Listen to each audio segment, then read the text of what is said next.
Good afternoon, everyone. Good morning, good evening, wherever you may be. Welcome to another Catching Up with Jacob. I just would like to start the show with thanking you for your prayers for Pastor Marco.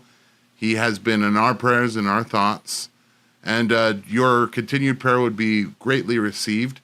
And we just would like to let you guys know that he will be back next week, hopefully. Can't promise anything. I can't promise tomorrow.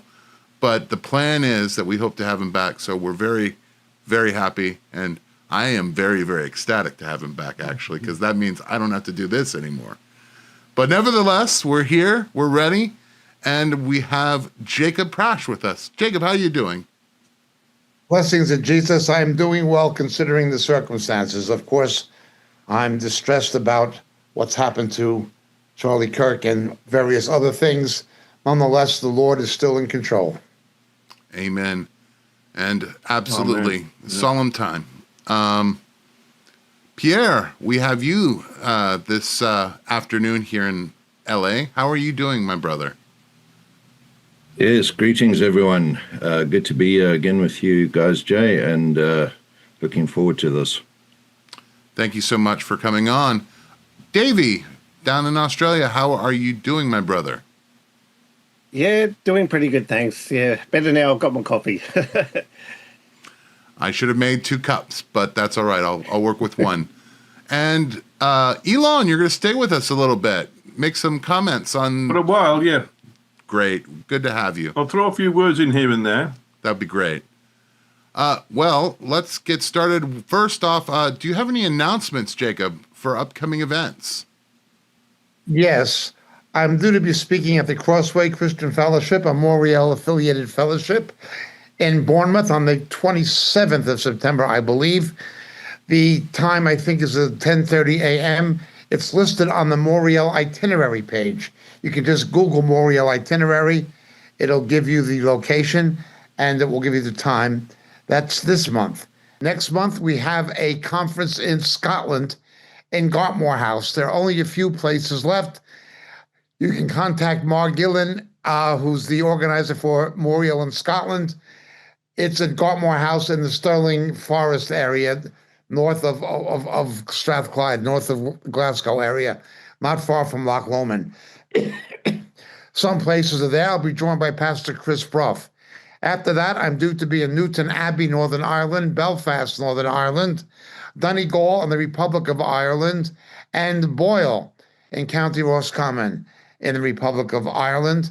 And then we have the England conference, Moriel England conference at Yarnborough, where we have a host of speakers. Unfortunately, that is completely booked out. We have all the rooms they could allow us. There's no more accommodation. There's no way we can book anybody further in England. There are some places left in Scotland. So that is essentially what is happening. I will not be there next month, but there is a Moriel mini conference taking place in Tennessee in the United States next month. Again, I won't be there. I may communicate with it via social media, or live stream, because I'll be obviously doing conferences on this side of the Atlantic. Nonetheless, those are the announcements that we have. Great. Thank you so much, Jacob. David, can you talk to a little bit about the USBs? How are they coming along and where are they available? Yep. Well, yeah, the USBs have been going like hotcakes, really. So you pick up one while you can. You can get them either by emailing me at Davy, Davy, rosengreen@gmail.com. You can email David Passmore at Moriel Ministries UK. I think it's at gmail.com. I'd have to check that last bit. But yeah, through Moriel UK, you can buy them there. You can also get a download link if you prefer a download link. They're also available now directly in the US. Mia now is able to distribute them in the US, and we do have someone who is now able to ship them within Canada too. So if you do order them from the US and Canada, you'll receive a lot receive them a lot quicker than from here. Pierre also has them available in New Zealand. So I think they're pretty much available wherever you are in the world right now. I also do want to thank you all too for your prayers for Pastor Marco, for Marco Quintana. He's most thankful and most appreciative of all your prayers. Please continue to keep him in prayer, and we just pray too that the Lord strengthens him and that he'll be back with us very soon. Thank you, Davey. And I just wanted to remind everyone that if you wanted to check out some of the Bible teachings, whether it be Jacob's, Sandy's, or Marco's, you can find all of that on Moriel Chapel, also Moriel TV on Twitter. And then finally, I want to remind everyone, if you wanted to download these lessons for later viewing, whether you're on the road, whether you're traveling where you don't have internet, you can download our podcasts from various platforms, whether it be Spotify, whether it be Apple. It would be great to have other people start to archive this material so that it can hopefully be there for future generations. Anyway, that concludes my spiel. It's so good to have you, and let's get caught up. I'm going to start with this. Charlie Kirk's ministry, I don't want to overstep the bounds that he was not an ordained minister, but he did have a ministry and a message that was very valuable to us. Kirk founded Turning Points, aimed at mobilizing youth towards conservative values and free markets in the most unconservative places. My question to you, Jacob, how dangerous was Kirk's ministry perceived to be to the left? Very dangerous. First of all, I would confine the term ministry to his Christian pro-life position and his Christian position on traditional marriage and things of that nature. I would draw a distinction between his political conservatism and his activism in the areas of biblical morality. I would be careful to draw that distinction. His turning points were more political, even though there was a Judeo-Christian influence in it. He was a danger to the left because he could argue coherently, cogently, and persuasively and reason with young people who, again, were being misled and who were being continually bombarded with a virtual avalanche of presuppositional bias. He would talk to them reasonably. And he was a very gracious person. In his argumentation, he was non-confrontational. He was engaging. He just had a natural ability to do that. You couldn't say it was not a debate, but it was not a conflicting debate. He would take a debate and present it more as a back and forth discussion. So he was an effective communicator. He was only 31. He was a young person. So he was closer to the age of these people. But he realized something that we all realize. There is an openness, not only to political conservatism, but to theism and to belief in God among Generation Z. Something has happened in America and is happening in other Western countries, but most particularly in the United States, that he was very much aware of and tuned into, probably more than anybody else in terms of his activities in this new way. Consciousness among young people is evolving. Let me put it to you this way. The left is right and the right is left. Traditionally, it was liberals who were against McCarthyism, the Russian conspiracy theories of Joe McCarthy and Roy Cohn. Now, the liberals are the McCarthyists. Trump is a Russian collusion. They're the McCarthyists, okay? Traditionally, the left was anti-states' rights, okay? That was the thing, going back to the Civil War and slavery. The left was anti-states' rights. Now the left has gone ultra pro-states' rights, being able to withstand, they claim, the federal government and giving sanctuary status to illegal immigrants or giving protection to underage children to be surgically mutilated to resemble the opposite sex. So now what used to be a right-wing position of state rights is now the domain of the left. Yeah. The left was traditionally against segregation. Now they are themselves segregationists. They have, they're literally places where there's only for black students on campuses. Now that was something that the left had always been against. Now they're pushing it. Black space, no white toxicity, and all this kind of stuff. What used to be considered a right-wing position is now the left-wing position. Beginning with the baby boomers, and in the post-Watergate era, and the post-civil rights era, and the post-Vietnam War protest era, things moved progressively to the left, beginning with the boomers and Generation X and things like this, and the millennials. They have become the predominant establishment that controlled the media, that controlled mainstream thought and controlled academic institutions. The left has taken these over. So now the left is the political establishment. The left is the media establishment. The old left of the 1960s were against the oligarchs. They were against the corporate aristocracy. When I was a hippie and a left-wing activist in my own youth, we were against the Rockefellers. We were against the DuPonts. We were against corporate America, okay? Now these people are funded by billionaire oligarchs. They are funded by George Soros. They had political campaigns funded by Zuckerberg.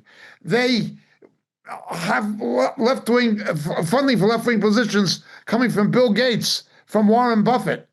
So traditionally, the left was anti-super rich, anti-plutocracy, anti-oligarchy. Now it is funded by it. A fundamental change has happened sociologically and sociopolitically, and it's taken place foremostly in the United States, but it's now beginning to happen in other countries who follow the United States, simply because the USA is the main country at this time in history. Be that as it may, Charlie Kirk was aware of this. He was aware of this. He understood the place of social media. He understood the polemics that were necessary for campus dialogue. He understood how to relate to these young people, not just oppose them, but interact with them. So he was very, very much seen as a threat to them because he could play the game better than they could. He could use the new media. He could use social media. He could use not just rhetoric and oratory, but again, personal communication, personal engagement. Go ahead, ask me. I'm here for you to challenge me. And he'd put himself in that position, and he would come out on top. So people either had to listen to him and interact with what he was saying or shoot him. Unfortunately, one of these monsters shot him. I should not say this, and I maybe better not say it the way I'd like to, but I'm disappointed that Tyler Robinson was apprehended. I'm very sorry that he was caught. My preference would have been that the police had lawful grounds to take him out because he was armed and dangerous, to make an example of him, to deter other people from doing such things. That would have been my preference. But I'm only speaking for myself. I'm not saying that as a Christian opinion or a Moriel opinion. It's just my own view. People like that should be taken out, in my opinion. They should be made an example of to deter other people from doing it. He's going to have left-wing lawyers and sympathizers and people in the media crying the blues over him and saying how bad Kirk was, and as if he killed Hitler or Stalin or something, or Idi Amin. It would have been much easier course to justice had the police had legitimate grounds to, Yeah. to take him out. But that's just my opinion. Again, it's not Moriel's opinion. It's not a Christian conviction. It's just my personal point of view. You may disagree, and I would not have a problem if you did. But that is the situation. Yes, he was a threat. We have to pray that God raises up more people like him. And there's not many would have his ability. Pierre, I wanted to ask you, as someone, there's no doubt that Charlie Kirk had an impact here in the United States. Obviously, the new generation that's coming up listened to him, they engaged with him. But let me ask you a question.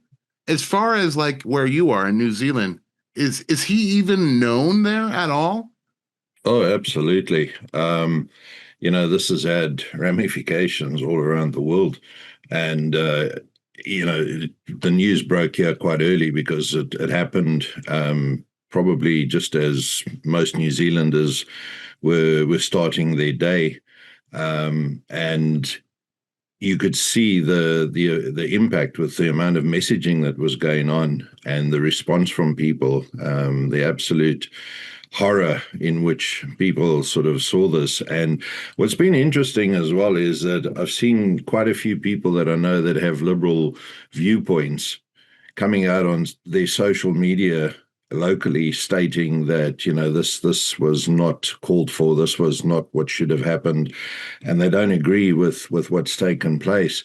It's a case of if you can't argue with someone now you just kill them. And I don't think anyone really wants to see that, except for that group of crazy leftists that we've seen celebrating.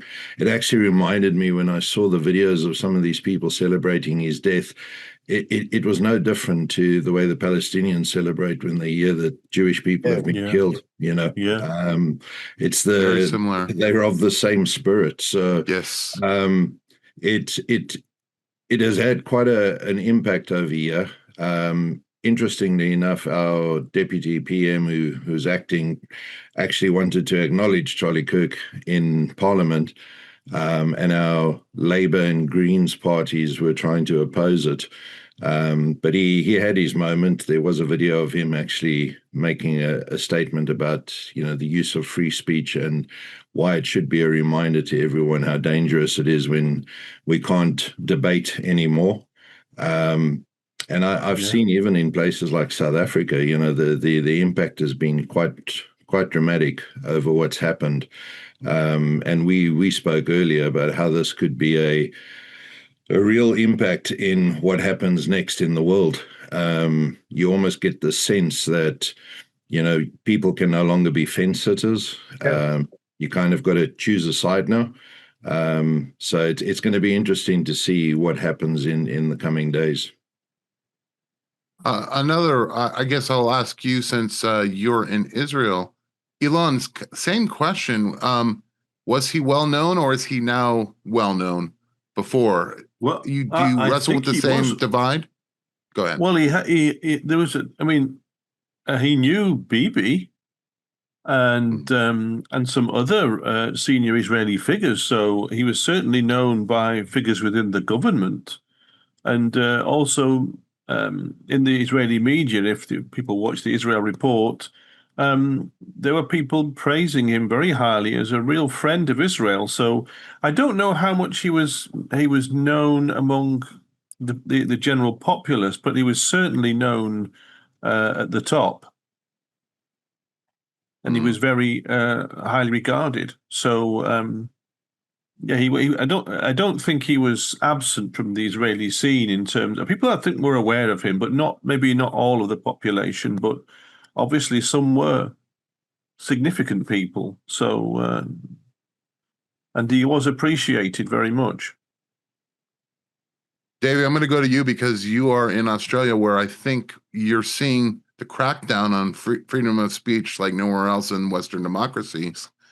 Can democracy flourish or thrive, or even a republic thrive, where if you disagree with someone's thoughts, you have the ability to just walk up to them and execute them for bad thought?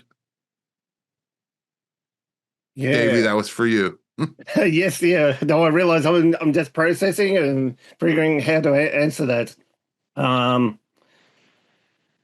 We've look. I think what the enemy intends for our harm, the Lord will use for good. I do think the Lord will bring good out of this. Here in Australia, it's kind of like, they just painted Charlie Kirk more as a Trump supporter and all the rest of it. They would kind of, like the media, they would minimize his faith aspect. But the young here, there's a reason they want the young to be banned from social media. It's basically so that they can be programmed by the governments. That's the reason they don't want the young to think for themselves. But look, the young are getting that way. They want to think for themselves. They're sick of being spoon-fed stuff that they know is lies and garbage. So they are getting hungrier for the truth. So I think the more the government tries to crack down on free speech, the more the young are going to want to rebel and seek out the truth. So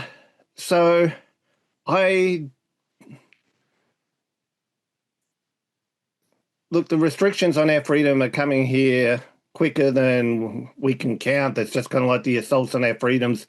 There's just about a new one every day lately. It's kind of like it's hard to keep up with them. But I think the younger ones, they're hungry.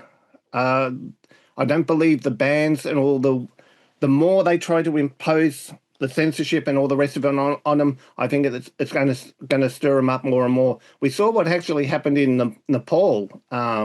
Yes. During the week, and I would not be surprised. I would not be surprised if something like that does happen, here or in the UK.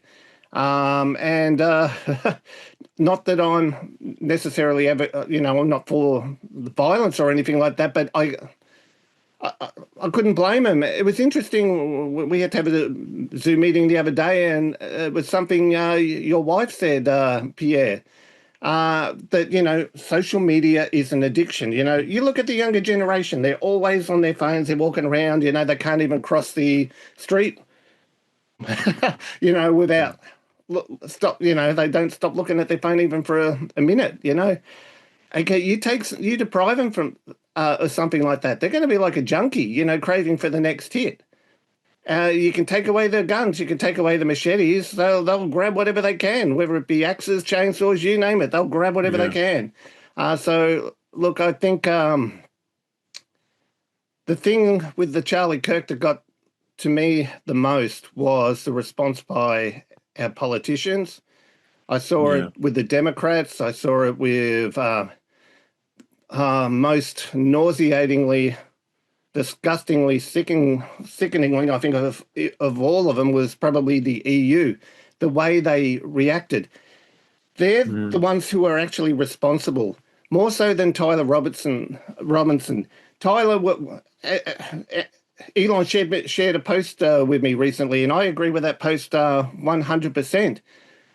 Tyler was basically, he's a product of the system. You're getting taught to hate. You're getting taught to hate by the media, by your politicians, by the education systems. Of course they're going to act like that. It's the politicians. The buck stops with them. It stops with the media and these politicians that are cheering it on, basically. The blood is on their hand, and they're equally as guilty as Tyler, who pulled the trigger. Dave, you're jumping a bit ahead, so I'm going to have to ask you a follow-up question as punishment. Sorry. Yep. On one side, you had students where he was active the most, which were on college campuses. On one side, you had students being taught gender fluidity, Marxist ideology, and on Kirk's side, you had unapologetic conservative argument, free markets, and also faith-based traditional roles of gender. Was the clash of these worldviews inevitable? Was it, you're putting them into the mix two very explosive ideologies. Shouldn't we have known that this was the eventual outcome of this? Well, put it this way, with any rational human being, you should be able to reason, you should be able to reason together. And that's what Charlie was basically trying to do. He was trying to reason with those who were reasonable. The problem is nowadays you've got people who are basically becoming worse than animals. They're acting like animals.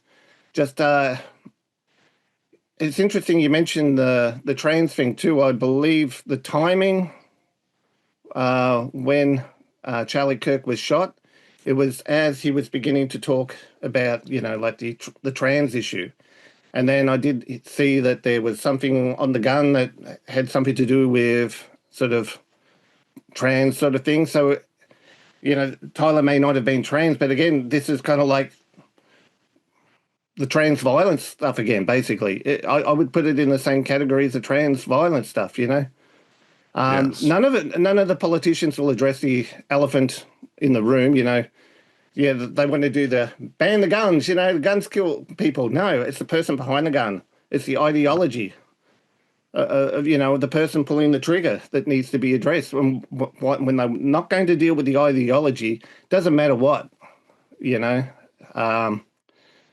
But look, I think Charlie Kirk did an awesome job with what he did. It's good that he was down to earth. He was there with the kids. He was on their level. He was willing to talk to them. He was willing to reason with them. The problem is nowadays we've got people who are just acting like animals. They're basically being demonically influenced. They're being brainwashed with a culture of hate. They're taught to hate. You take away everything good from the kids and you fill them with all that garbage, of course. Put hate in, hate's going to come out. Rob them of their hope, of course, they're going to act like that. Jacob, for historical comparison, I've called Charlie Kirk almost like a John Brown figure. Elon has alluded to he was maybe a Franz Duke Ferdinand. Do you feel that in the historical context that he does represent a turning point, perhaps, in right-left relations? Not a John Brown, because he did not advocate violence. John Brown advocated arming slaves into what the 1960s would call a helter-skelter scenario. So not a John Brown. John Brown of the Civil War, the one that was hung. Yeah, not him. Yeah. Not like that. And Archduke Ferdinand from the Austro-Hungarian Empire, that was a whole other thing involving the Habsburgs and the Hohenzollerns and the powder keg of the Balkans. I don't know if those comparisons, you can find points of contrast, but I wouldn't go so far as to saying that. I think he was somebody who was a pioneer. He was a pioneer who saw the changing socio-political atmosphere in an environment of changing communication technologies, and he went in there and began to challenge the corrupt establishment. Let's understand something. In the 1960s, with the youth on campuses, it was something that commenced very much nationally in 1966 with something called the Berkeley Free Speech Movement. It was campus left-leaning youth, students pushing for a free speech movement. They were going against the mainstream media. They were going against the official policies of the narrative being put out by university establishments. Okay, and they challenged it. This was the Berkeley Free Speech Movement. That was then. Now the left is anti-free speech. You know what I'm saying? It goes back to the situation where he was challenging what had become the establishment being the left wing. A kind of joke always happens with left-wing people. Mao talked about the continual revolution. Mm-hmm. Castro played this card. Noriega, that pathetic figure in Nicaragua, plays this card. Ortega. They all play. Ceausescu in Romania really played this card. You have a left-wing revolution. a communist revolution, a socialist revolution, some kind of revolution. And now they're in power, but 30 years later, 40 years later, they're talking about the revolution. That's the game being played in South Africa now by the ANC. Apartheid is long gone. It's another generation. South Africa is a country that replaced one evil with another, and in many ways, they replaced one evil with a worse one. But they're still always on about apartheid and the past. They have to live in the past. The Soviet Politburo did that during the Cold War. Mao did that during the Cultural Revolution. Ceausescu did that. So 30 years later, 40 years later, when you speak against the corrupt establishment, who now has the power, you're going against the revolution. When the revolution is come and gone, it's an Animal Farm scenario. It's George Orwell scenario, where today's hero is tomorrow's pig. You know what I mean? Yeah. It's like the book Animal Farm. That's what's really happened. And again, Charlie Kirk knew this. He knew this. He knew that yesterday's champions of the downcast and oppressed are today's pigs. And it's and he could reason with young people and explain that. When you have an education system that is not there to educate but indoctrinate, and not teach people how to think but what to think. Just look at the United States right now. Yeah, statistics leaked last week. Only 22% of high school seniors in the United States in state-funded schools, public schools, not to be confused with British public schools, American public schools, 22% had the math skills commensurate with their grade and age.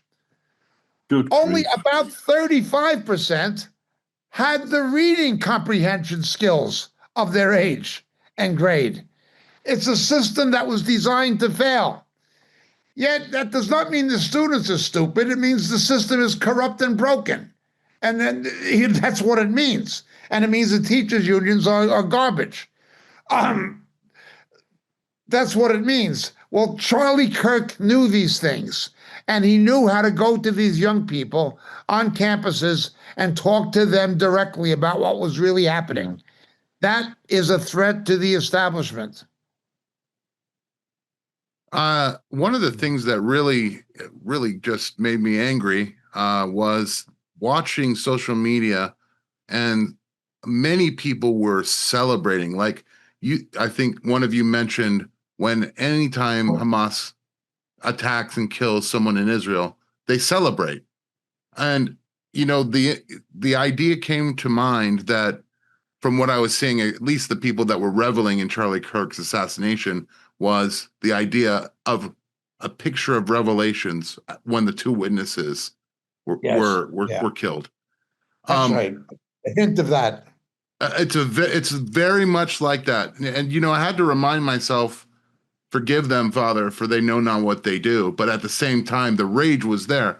I guess my question, this ghost of evil that rejoices over the death of people that are just doing what they have the right to do, talking, is this really showing the depravity of our time and making it just plain to see for everybody?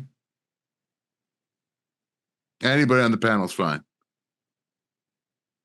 It's kind of reminiscent of what's come before, isn't it? I mean, you think about public executions in the past, and the desire for people to witness someone they don't like being destroyed, and it's that godlessness that exists, in places, and this is why when you see this happening, and you get that picture of what goes on in places like Gaza with the Palestinians, cheering and handing out sweets when they hear someone in Israel is being killed.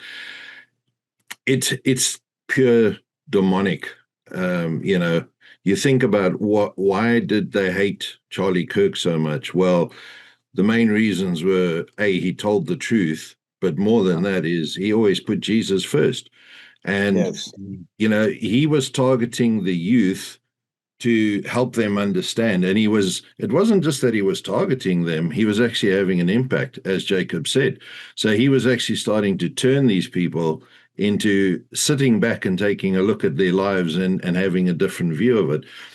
So when you look at this, the enemy targets the youngsters. We know that, and he's been getting them at younger ages. That's why we had all of the issues with kindergartens hosting drag queens, and it's to try and get into their minds from an early age and win them over. So when they see someone that is against that mainstream stuff that they're pushing getting killed, and you can understand that what the spirit that's in them is going to celebrate, it's going to behave like that. Their biggest issue is they don't know Jesus. They need to know Jesus. It's the only way that they will change.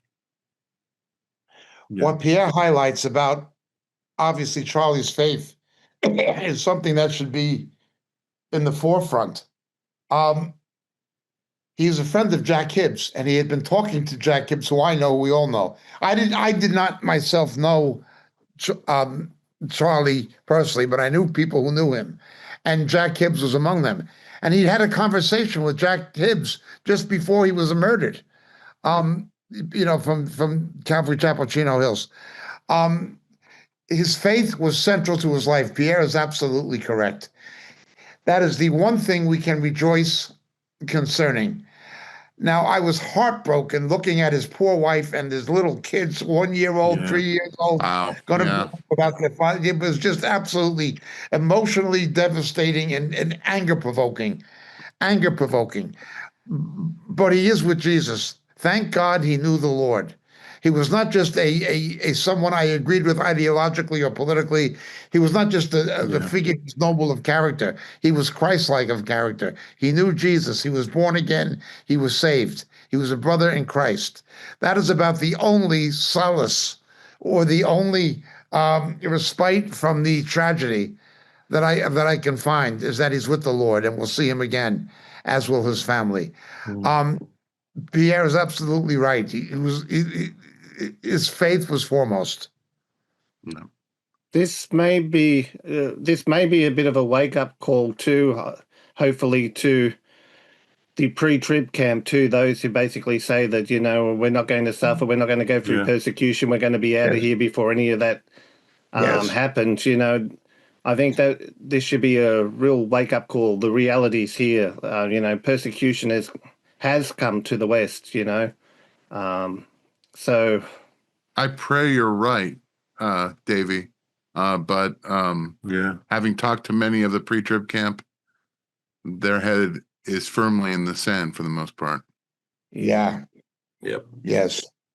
A lot of the hatred directed towards him by the mainstream media and by the left against Charlie is the fact that he was a political ally of Donald Trump and instrumental in galvanizing certain sectors of the electorate in favor of Mr. Trump, and in getting some of Mr. Trump's appointees through Congress.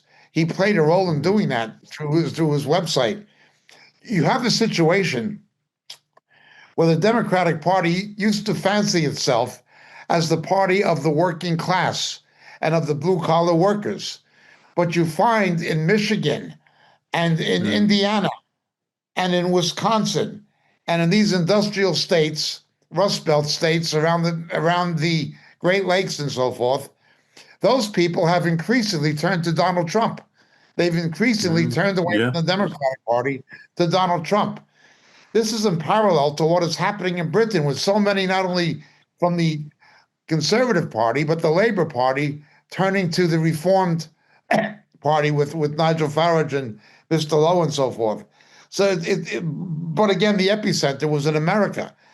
This transition of power, or this exflux of power from the establishment to an alternative. And he played a role in the electoral strategy of getting Donald Trump reelected in 2024. And that in itself makes you, that puts a target on you. in the Yes, eyes it does. of the mainstream media. Yes, it does. And just to go along with what you're saying, we do know supposedly the identity the FBI has caught the identity of the person who took the target of Charlie. It's a man by the name of Tyler Robinson. He was not a student, but his radicalization and resentment towards Kirk grew in the recent years. Here's a question for you. Is this a case study showing that the radicalization of young men in America and how the ideology of loneliness and rage converge into violence, into anything that you don't agree with?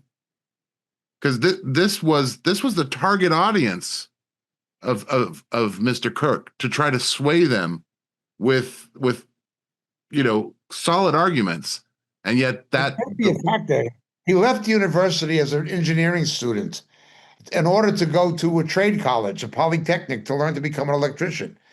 That is a general trend that's happening because college degrees in many fields are becoming worth less and less, even sometimes in engineering fields now because of AI. So, and in finance, things we traditionally needed a degree are being displaced by AI. But there is a shortage of skilled labor, of tradesmen and other plumbers or stonemasons or people who have these trades that don't require an academic education, but they require a hands-on ability. And Tyler Robinson was caught up in this.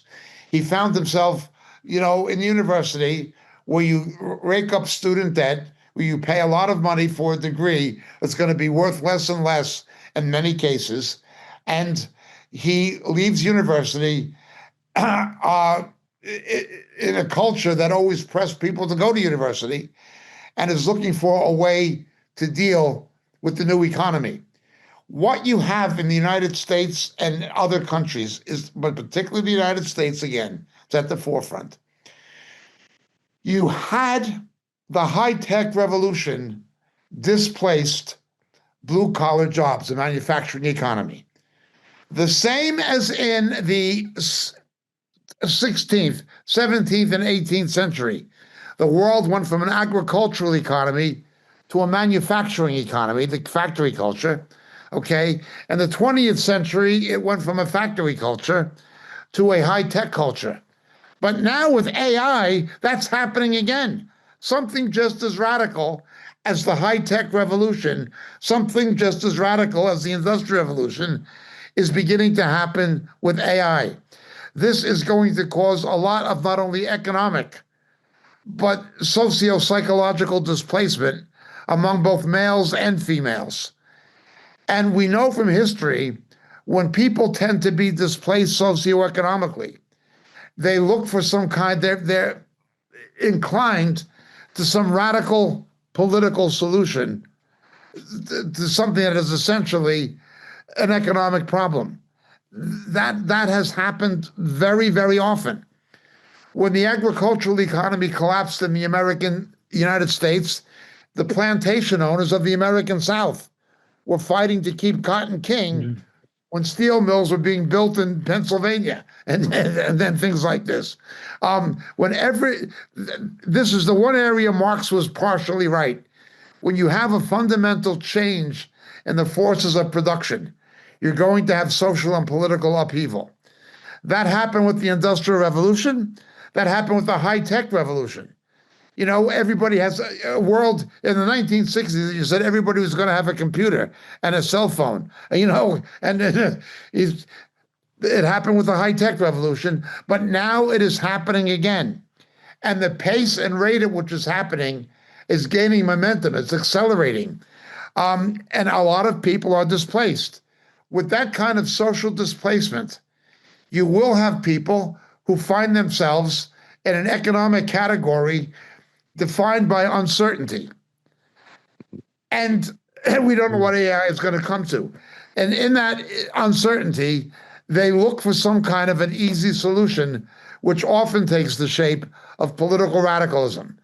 If I was going to follow through on what you're saying, James, I would put it in that category. Gotcha. Here, let me ask you a question really quick. So, one of the most heartbreaking images that I've seen throughout this whole ordeal was Charlie Kirk's father breaking down and just crying, lamenting his son who's gone at 31 years old, and just crying, "Please give me my son back." And what's really interesting is on both sides of this, it's a father, Mr. Robinson's father, who recognized him and turned him in. Can you talk a little bit about the fact that on both sides of this issue, we have a father making a huge impact, at least in Mr. Kirk's case, making the man who he was. And yet in the other case, think about the heartbreak of that father who made, according to reports, made a call to a youth pastor who was a U.S. Marshal to go arrest his son. Yeah. On both sides, it's two broken fathers. It's pretty phenomenal when you consider that, this father, as you say, was the one to step forward and hand his son in.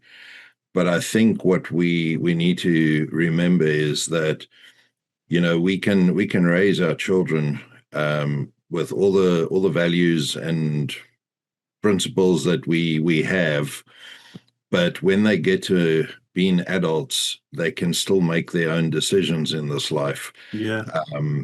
And you look at someone like Charlie, who his view on life was to do the things he was doing, which was making a positive impact in life.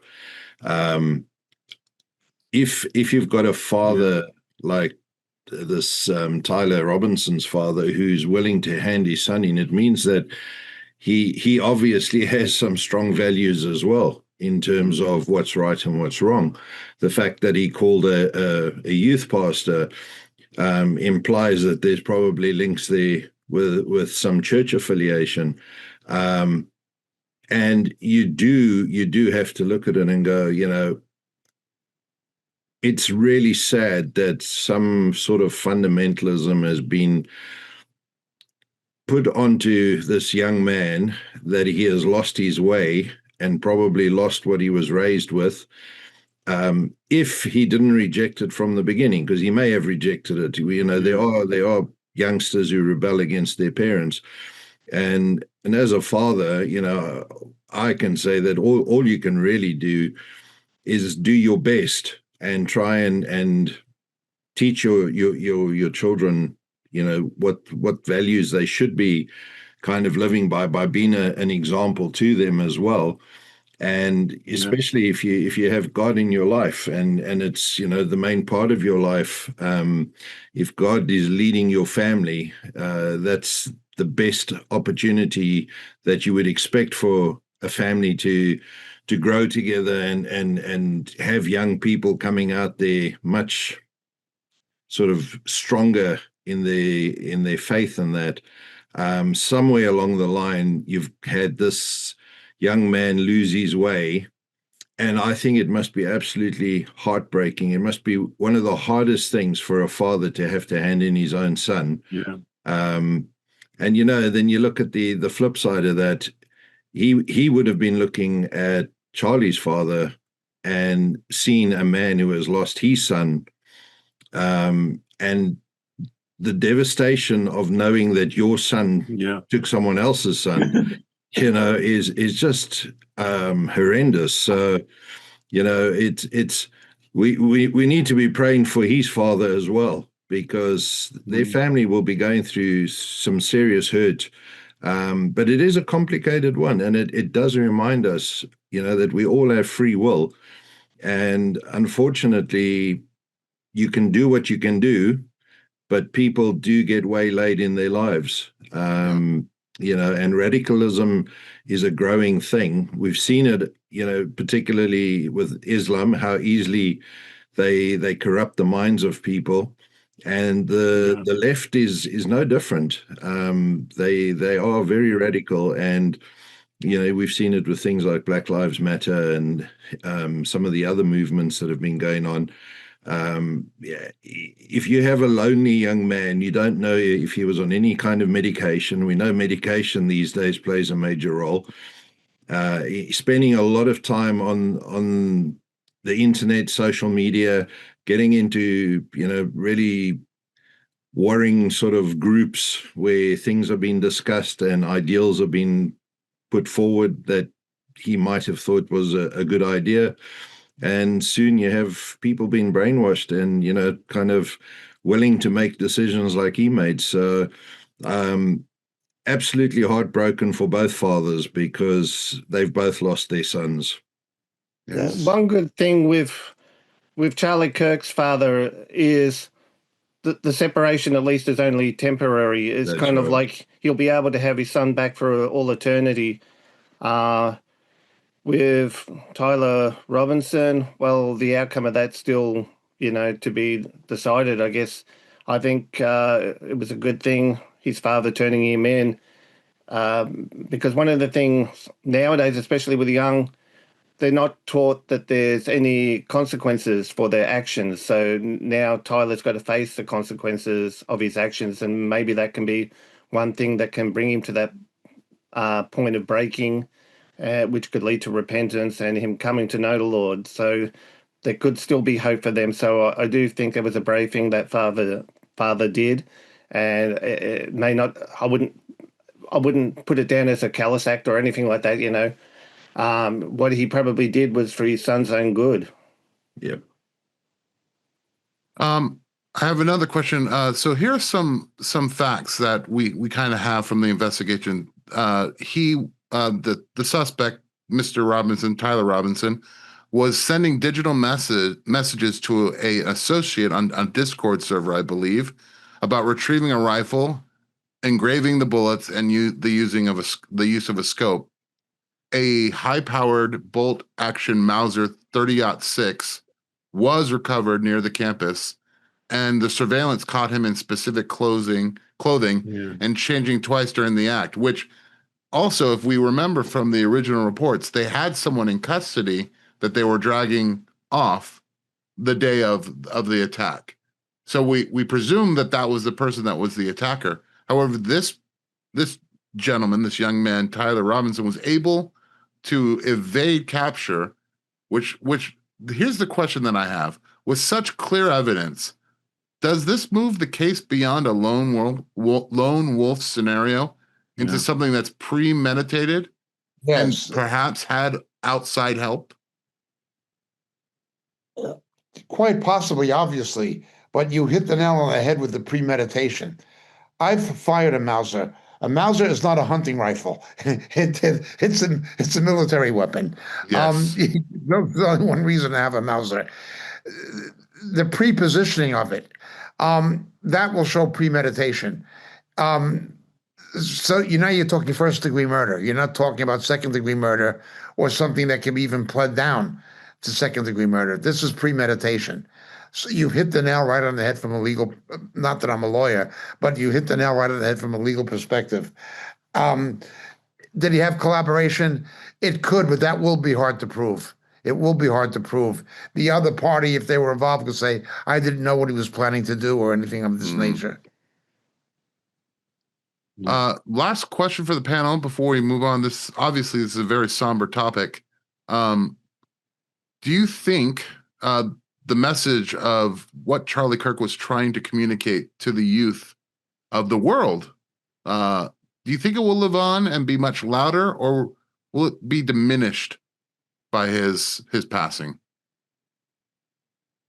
Here, I do think you were right in citing a connection between Brother Kirk and John Brown. The Union Army, 18 months later, after 18 months after what happened at Harper's Ferry and after John Brown was hung, 18 months later, one of their marching songs was John Brown's body lies a moaning in the grave, his truth is marching on. Yes. It became a theme song of abolitionism, and it became a morale boosting song of Union troops going to the South to put an end to slavery and so forth. When you kill someone like that, you make a martyr. Um, Absolutely, definitely. I don't know who it'll be. I hope it is another Christian that God raises up, but there will be others stepping into the shoes Yeah. of of Charlie. It may not be that same organization, but others will come up and do it. In that case, you're right about a John Brown connection. Absolutely. They immortalized John Brown by hanging him. Yes, they did. And I think the left or the radical left has done the same for Charlie. We're going to move on to a very important topic. Of course, we could talk all the broadcast about Charlie Kirk, but there's other things going on in the world. One of them, very important, Ukraine, Russia, and Poland. It's a powder keg right now. A significant number of drones, 19 to be precise, entered Polish airspace from Belarus. The Polish air defense and NATO aircraft responded. This triggered Poland to ask for Article 4 of the NATO treaty, calling in for consultation with member states. Jacob, break down to me how important this latest incursion is to not only the war in Ukraine and Russia, but for the wider war that seems to be brewing. Putin is obviously trying to bait NATO. He's trying to raise the stakes. He's trying to create a fear of a third world war or a war in Europe. That's what he's trying to do.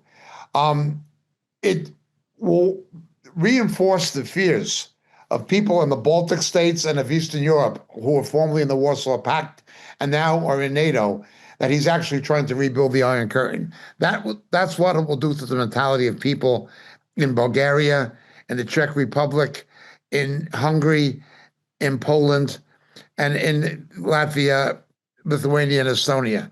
That's what it will absolutely do to them.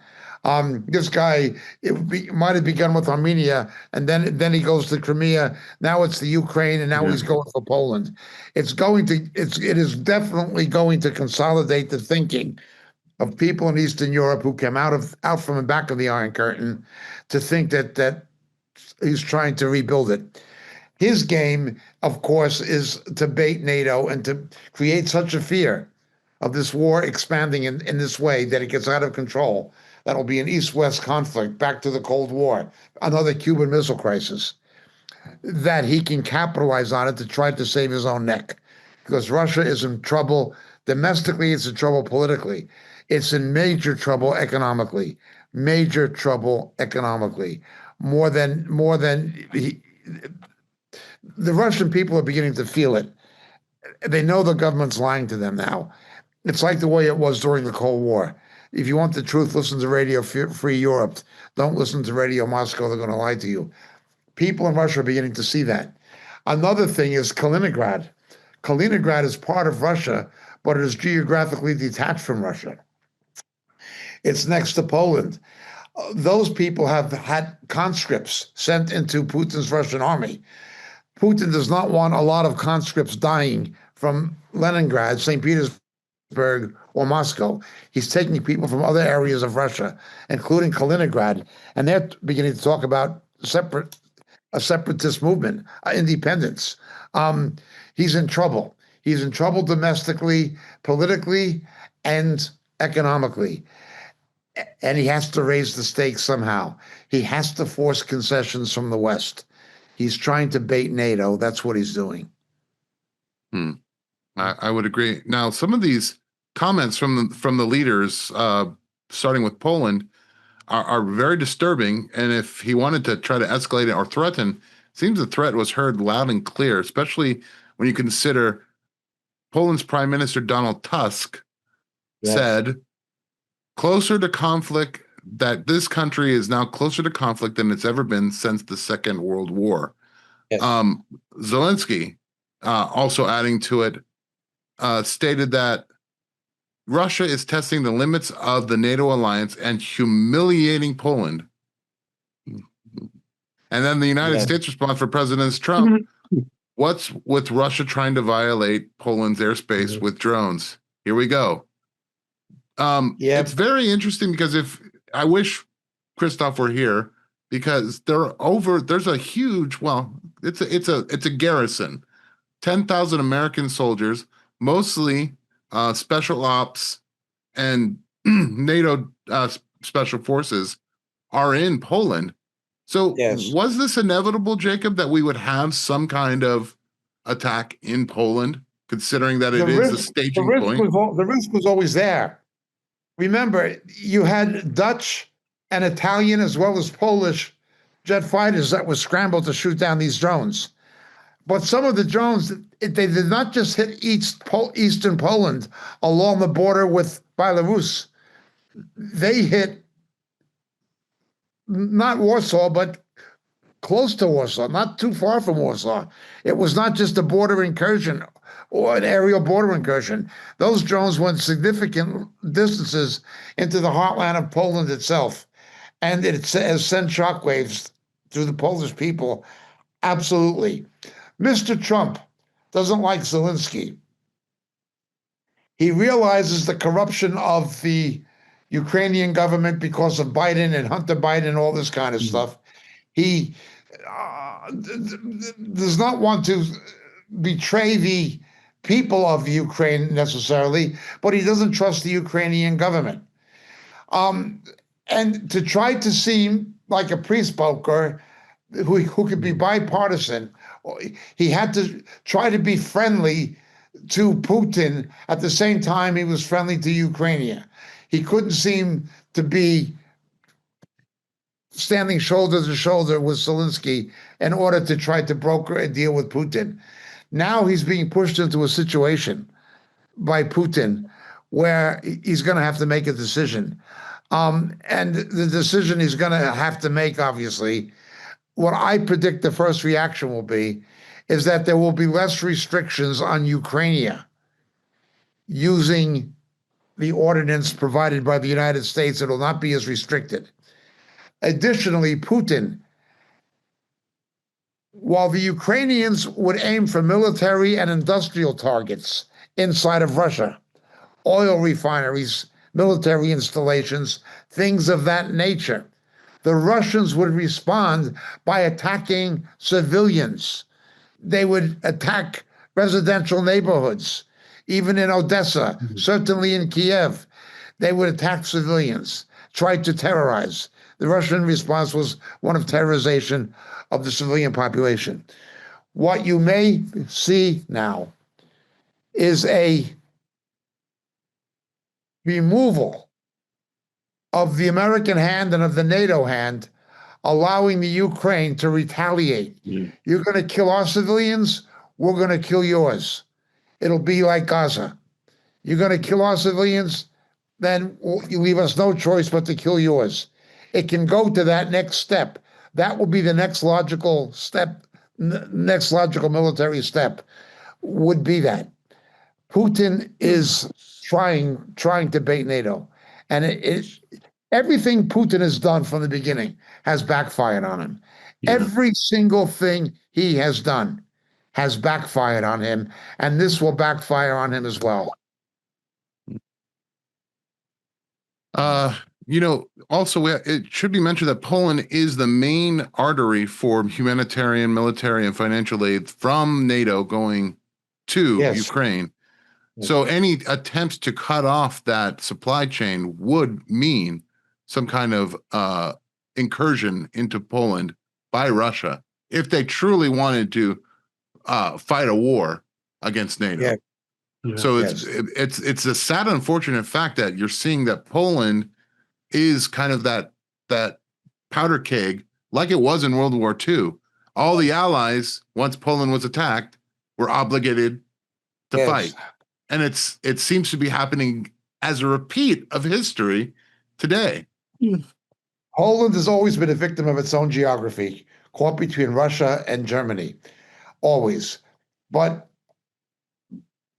follow the money. Follow the money.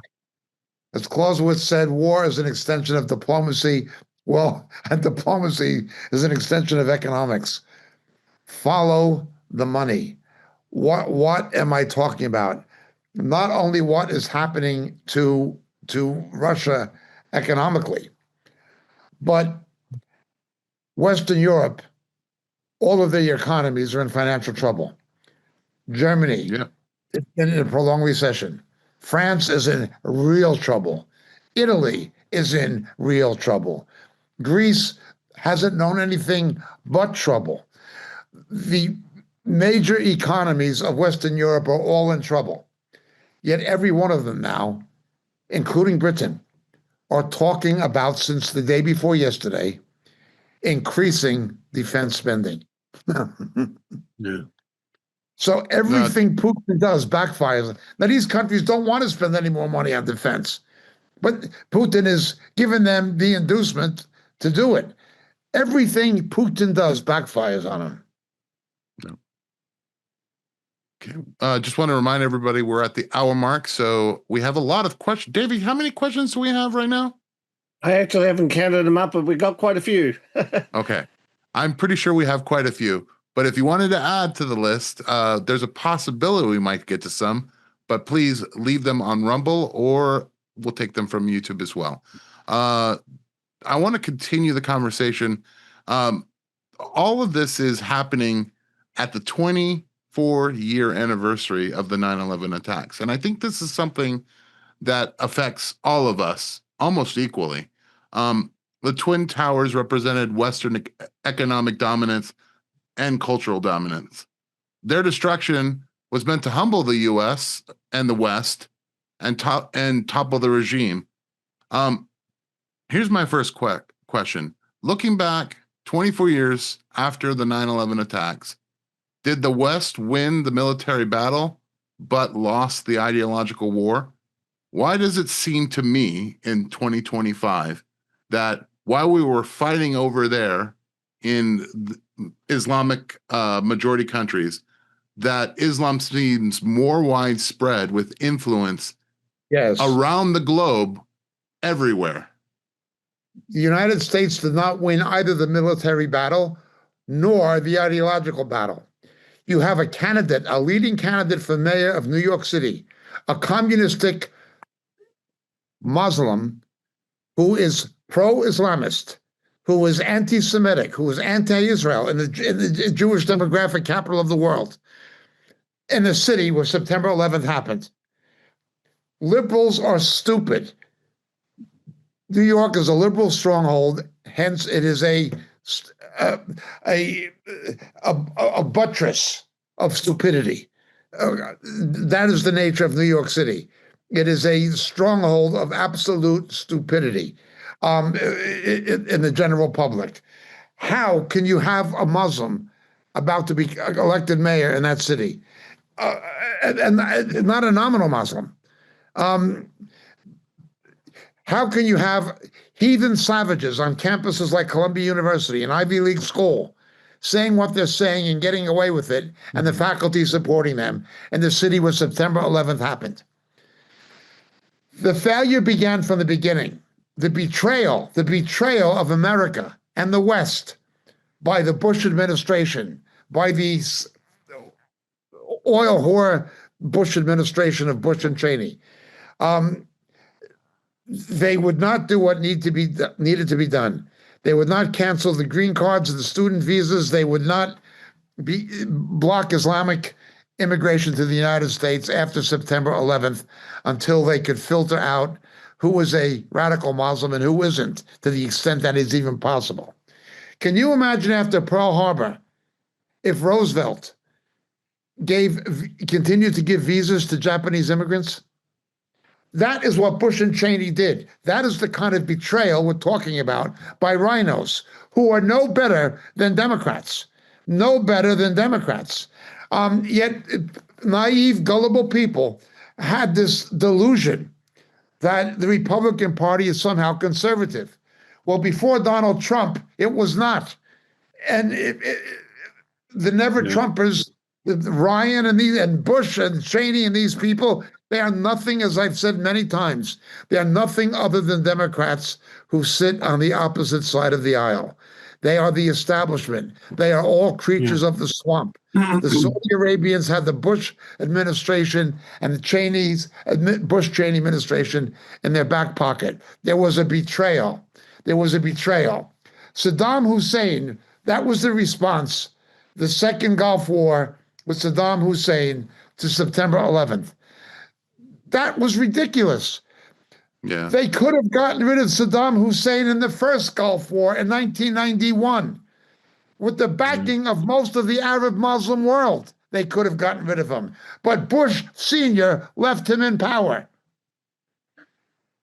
The ones we should have gone after September 11th are the Saudi Arabians. We should have frozen all of their investment assets in the United States, took their portfolio from the National Sovereign Wealth Fund, held them accountable, and say, you're going to pay a military price if you don't hand over the House of Saud, the members responsible for this. Saudi Arabia should have been held accountable. But unfortunately, the Bush administration was in the pocketbook of the Saudi Arabians. That was the betrayal. And the Democrats have been worse. Obviously, they're always going to be worse. It is a sorry saga. But if you want to see how sorry, just look at New York City about to vote for a pro-radical Muslim to be the mayor. How stupid can stupid be? I believe, as I've said multiple times, it is a judgment. The fact that the First Minister of Scotland was a anti-Israel, pro-Islamist Muslim, that the mayor of London, Khan, is a pro-Islamist Muslim. He may deny it, but his policies and his statements say otherwise. This is what you've got. The placation of radical Islam in Britain by the British government. It is a judgment. Now you have a Home Secretary who is an anti-Israel, anti-Semitic, I would say, anti-Western Muslim woman. Let me ask you a question real quick. It's God's judgment on the Judeo-Christian world. He's given them over to their stupidity, to their self-destructive idiocy. This is definitely true. Let me ask you a question, Elon. In Israel, have they learned the lesson of appeasing Islam? They've had years and years and years where they've appeased it. Do you think we're at a point where that is off the table? Oh, I would say so, yeah. I mean, October the 7th was a massive wake-up call, and it shifted the country. It really has radically shifted the country. And, that shift is only going to increase because of the demographic factor as well. And also, of course, all of the pushback we're getting from European nations that have allowed all of these Muslims in. The hate and the isolation that we're getting from them now, it's strengthening national resolve. Actually, it's working, in our favor, really. I mean, I think the voices of the so-called Peace Now groups are becoming ignored more and more, I think, and they're not having the effect they used to have, because people now are beginning to see that there can be no agreement with this, because they will come to kill you if you don't push back. So Israel has changed because of all of the of October the 7th, and it has taken away the illusion for most people. Pierre, let me ask you a question. With Islam in New Zealand, do you have marches for the Palestinian state, and are you seeing that spread there amongst youth and your population? Is it the same as everywhere else? It is, yes, sadly. I believe that there was a planned march across our harbour bridge, similar to what happened in Australia recently, but they were planning one. I think it was for this weekend, but the weather thankfully has deterred them, because our weather's a bit wild at the moment, and they obviously decided that marching across the bridge in the winds that we're having would be a bad thing. But yes, I was expecting this to be quite a big march, because they've been fairly quiet compared to areas like Australia for a while, but it is a big thing. I mean, I see it all over. You have people that are very outspoken against Israel. You have people who absolutely, it's the usual, we hate Israel, we hate Trump, we hate anything that's good. We hate Christians. This is what comes through, and a lot of it is the youngsters. It gets touted at the schools, it gets touted at the universities, but there is that growing group. I keep saying that, our problems are not as big as elsewhere, because of the fact that we've had a bit of a respite after we got rid of Jacinda and her cronies, and we've got this new coalition government. But the main party in that coalition government, if they get to the point where they can sort of run things on their own, they equally bad as Labour in terms of their worldview. Our Prime Minister hates Netanyahu. He's anti-Israel. And it's only the two deputy prime ministers from the coalition parties that keep things a bit tempered, and they're not that brilliant either, but they have acknowledged that things that happened on October 7th were not good and shouldn't have happened. So, we have that little respite at the moment, but you can see how it could change very, very rapidly.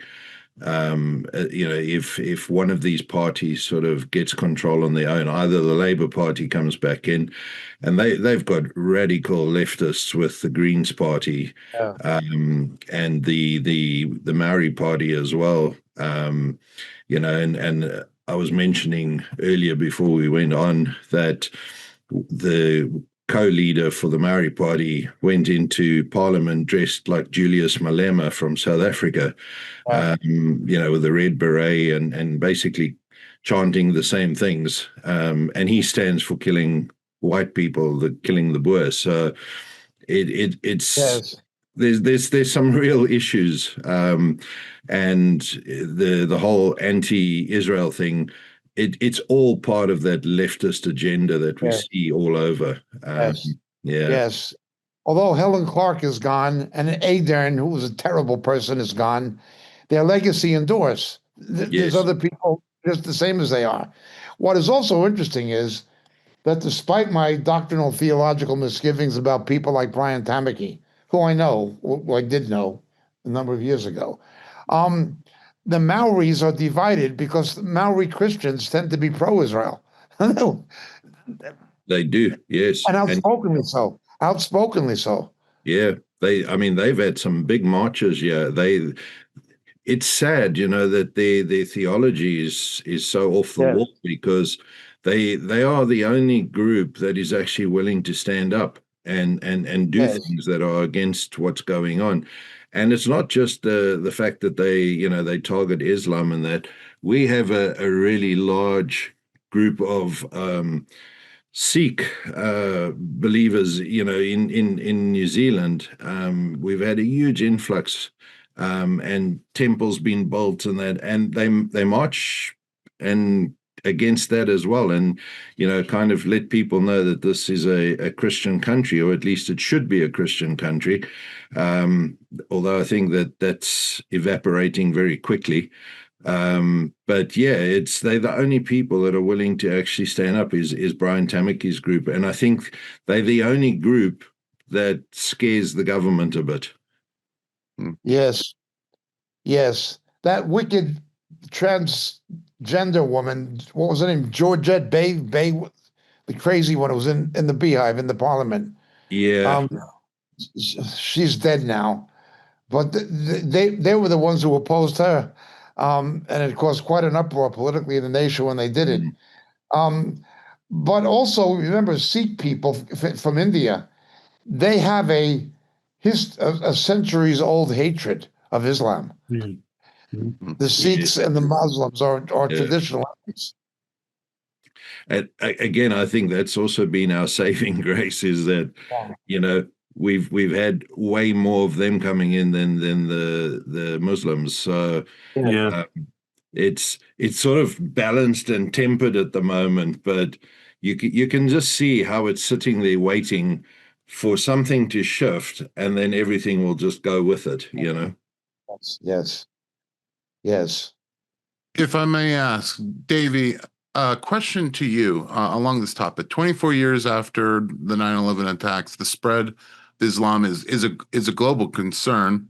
Um, do you find that in Australia, at least, that part of the problem with the rise of Islam is that Christians, for the most part, the true Christians, are withdrawing. They're not engaging. They're almost trying to hide their light under a basket. That's why I think we're seeing the decline in the church that we are. Is there's not many people speaking out for Christianity like they have vocal Islamic teachers ready to go out in public and speak. Is that the case in Australia? Yeah, I guess very much so. Look, there are very few speaking out. I guess, look, we've had the whole Hillsong thing, you know, the word faith. We've had every heresy under the sun sort of here, and it's kind of like, you know, most of what passes itself off for Christianity here is kind of like, well, it might as well be the Church of Satan, really, for what they're doing. Yes. I know I'll Yeah. probably get attacked for saying that, but look, the church here is basically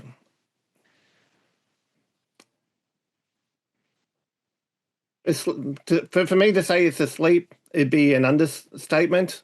I think it's kind of like Yeah. dead, gone into a coma or something like that. It needs majorly waking up. There are very few out there who are teaching, preaching the word faithfully. Very few out there standing up for God's word. We have way too many we've got the hyper reformed, we've got the, it's just a mess. Look, the church here is just a mess. And all it is, it's busy just in love with itself. It's kind of like they've deified themselves, basically, the church here. Yeah. The church here does need to wake up. We have just had this new Islamophobia bill passed. We've got this Islamophobia envoy who is a Muslim. He's basically got a list of demands now. Basically, even if you're a politician in the opposite party, you cannot speak out against, you know, a certain religion now. And basically, in fact, this Islamophobia bill goes further than not just being able to criticize it. You have to basically be an advocate for Islam now. You have to install these programs and all the rest of it to promote it. And they're specifically targeting those who are not going along with the pro-Palestinian movement. So if you happen to disagree with Palestinian statehood, or if you happen to be a supporter of the Jewish nation, any of these things, you're specifically going to be targeted. But we're even having prayer targeted now.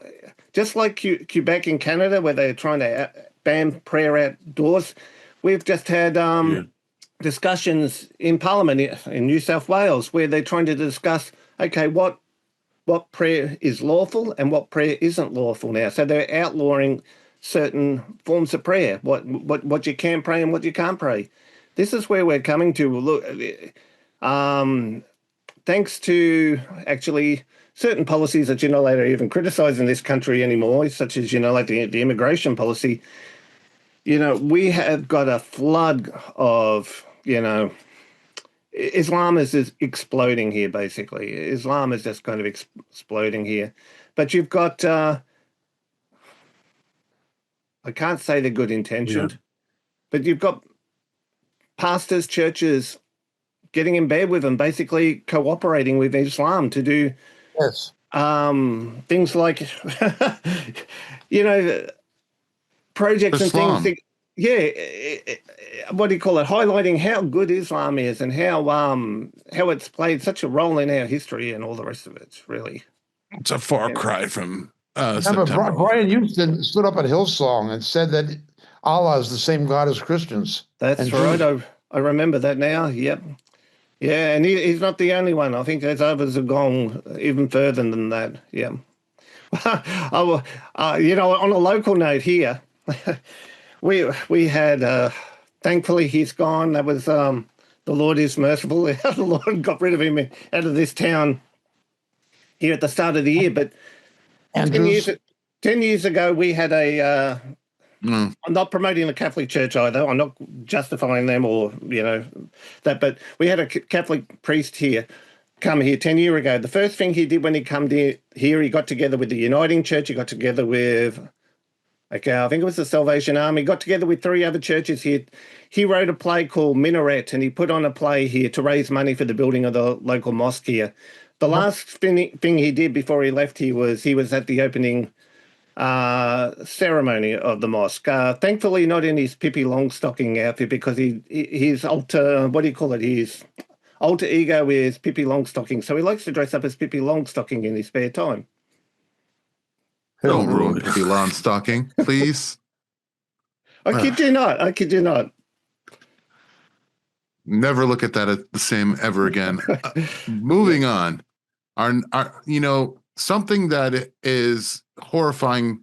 We all got to see a murder, basically, with Charlie Kirk, but even more so with social media, something that we can see, whether we're talking about the Banlieue in France, whether we're talking about London, everywhere you see immigration and Democrats and socialists ruling, you see a degradation of that city, a lawlessness that is coming to that city.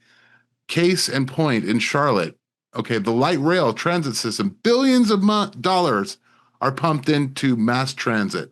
And yet, in the case of this young lady, a Ukrainian refugee in America, 23 years old, Irene Zuretska, fled in Ukraine in 2022 with her mother, her sister, and her brother. Talented artist, worked at Zeppi's Pizzeria and dreamed of becoming a vet. That was cut short because of a person who had been arrested multiple times, entered the bus, and stabbed her to death in front of everyone else on that transit. And a gang member. He was a gang member, allowed to stay here by the Biden administration, and apparently a left-wing judge. What really aggravated me today was Crockett, that racist congresswoman from Texas, saying that this woman was just a random death that's being politically exploited by the right. This is how evil Crockett is and how evil the Democrats are. They allow people like that to stay in the United States to murder, to perpetrate murder. And then when they do it, they play it down and say it was nothing. And there's still people stupid enough to vote for them. Well, hopefully that'll continue to change. To your point, Jacob, what's really crazy is this judge is also on the administration board for rehabilitating people. So he has a financial inducement to give them a light sentence so he can be put into programs that he oversees. And the mayor of Charlotte was just renominated as the Democratic Party nominee for the next election. The mayor, her remarks were outrageous. I mean, that woman is just a piece of political garbage. Yet she's renominated to be mayor. You can't save people from themselves. despite being taken to hospitals for treatment, the killer, DeCarlos Brown, was dropped off by his mother prior to the murder, and dropped him off so she could go to church. And on top of that, she is now saying that the system failed her son. I think the system failed more than her son, if I could be blunt. Why do democratic cities have this problem? Why is mental health why is this condition so rampant? I mean, it's coming down to the point where I have to ask the question as a Christian, is it a mental health crisis or are people being demonically influenced? Both, combination of the two. Let me ask Pierre, let me ask you real quick. Do things happen on your transit systems in New Zealand like you see here in America? I don't think to the extent that you see it in America, but things do happen.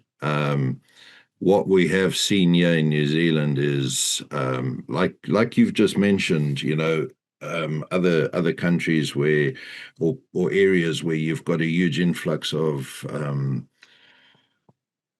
migration happening, and there's like this lawlessness that comes in. We see it here as well.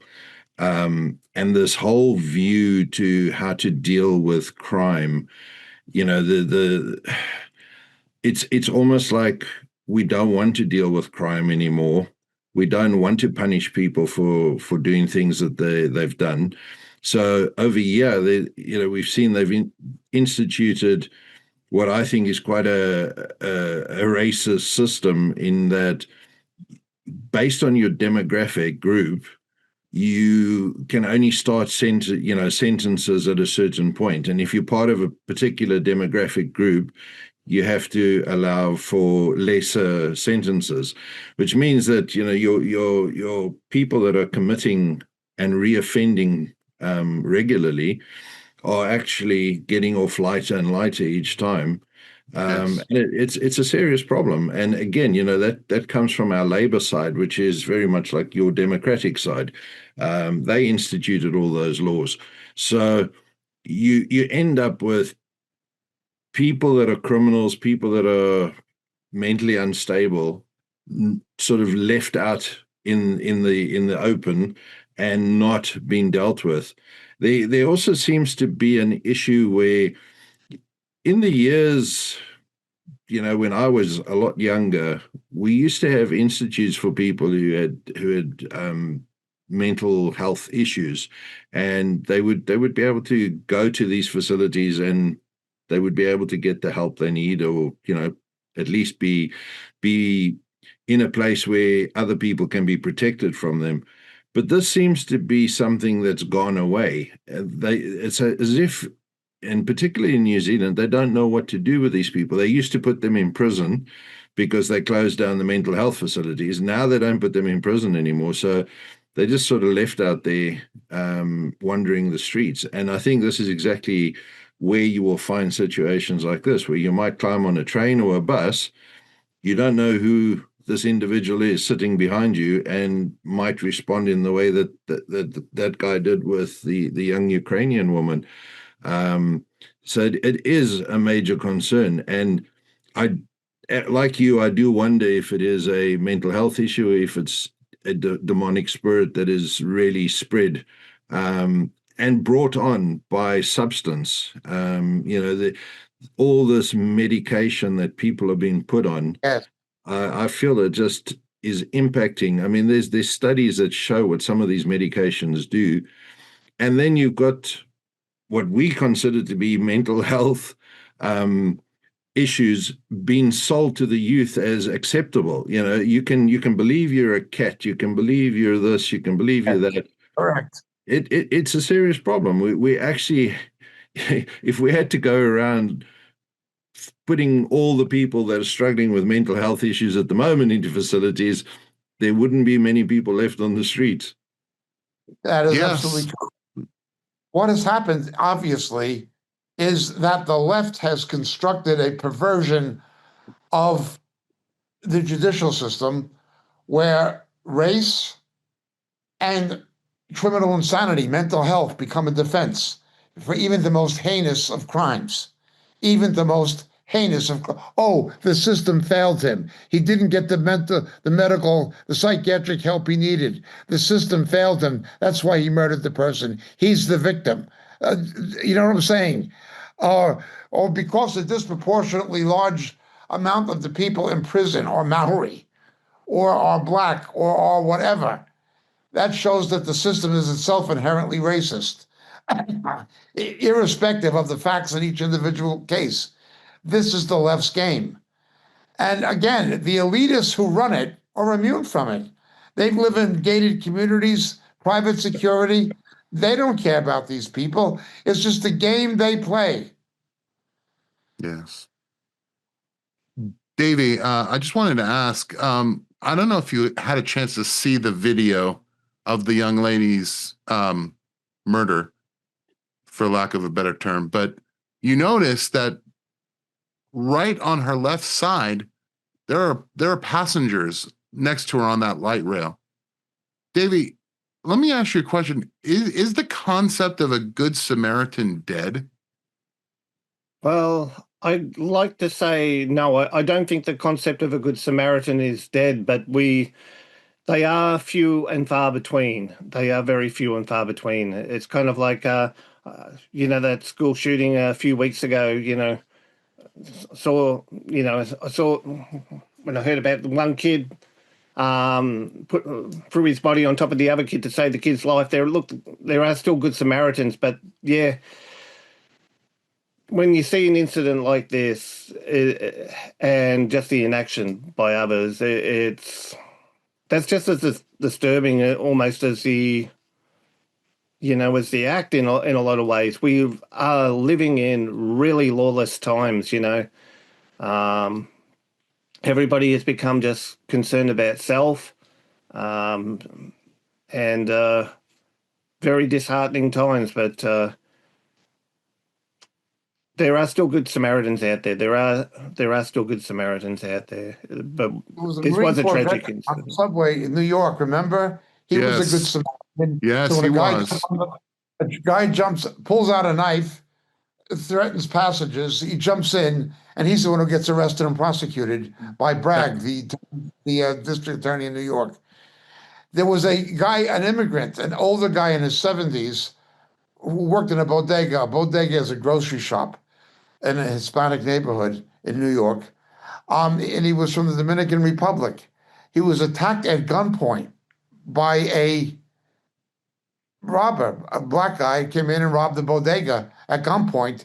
And this 70-something-year-old man remarkably disarmed the guy and killed him in self-defense. And Bragg charged the old man with murder. Under political pressure, the charges were dropped and the man went back to the Dominican Republic. I mean, now if there's anybody who should be locked up for the rest of his life in prison, in my opinion, it's somebody like Bragg. You imprison the Good Samaritans. You make the victim the mugger. And that's just the way it is. It is, yeah. It's beyond ridiculous. To your point, the fact that when the Good Samaritan does stand up in those cases, he's prosecuted. Yes, he now becomes the criminal rather than the criminal who is going to harm people. Well, the good thing is, look, ultimately, we have our Lord's righteous, and He is a God of justice. So ultimately, in the end, we know who's going to be vindicated and who's not. I have to keep reminding myself all the time, that the Lord's loving kindness. He's right. He's righteous. He's a God of justice. And these people, the judgment day is coming. There is a day of accountability, and they will have to give account. Yes, and that's one reason too. Hell has to be eternal and forever. When you look at some of the things, the absolute evil that we see sometimes, hell does have to be eternal and everlasting. Yes. To your point, Davey, Revelations 21:8. But for the cowardly, unbelieving, abominable, murderers, and immoral persons, and sorcerers and idolaters, and all liars. Their part will be in the lake that burns with fire and brimstone, which is the second death. Yeah, and I've always found it interesting that the first thing on that list that's mentioned is the cowardly, because the cowardly is the thing that'll lead to a lot of these other things. It's the cowardly, Yes. What's that saying? If, for evil to succeed, all it takes is good men to do nothing. Yep. Nothing, yes. Final topic as we're winding down to Backstage. Pope Leo, is it the 14th? Had a private audience with Reverend James Martin on September 1st in 2025 at the Vatican. Jacob, what is this signal?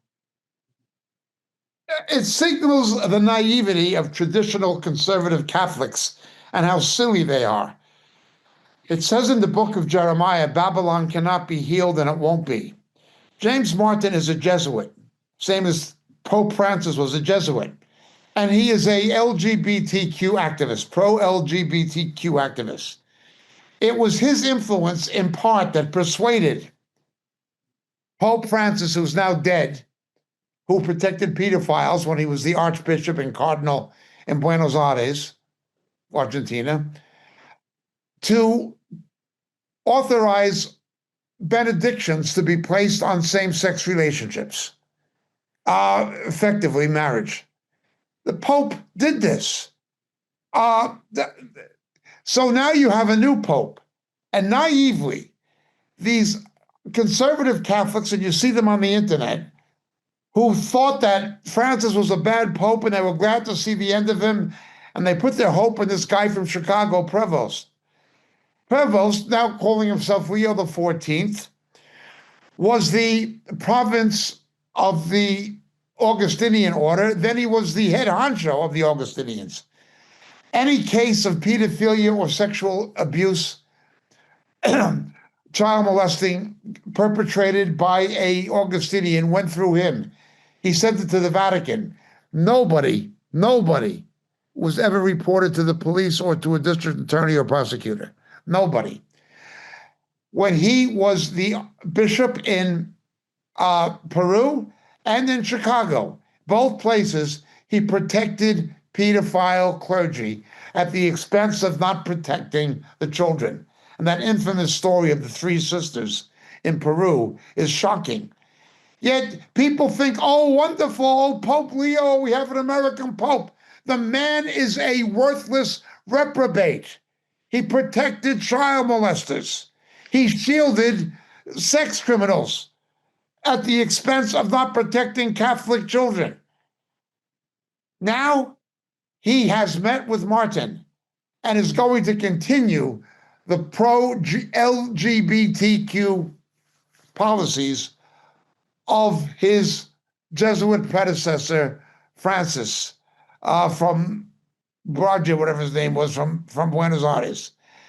Babylon cannot be healed. These traditional Catholics, or conservative Catholics as they call themselves, are unbelievably gullible and naive to think that any good is ever going to happen.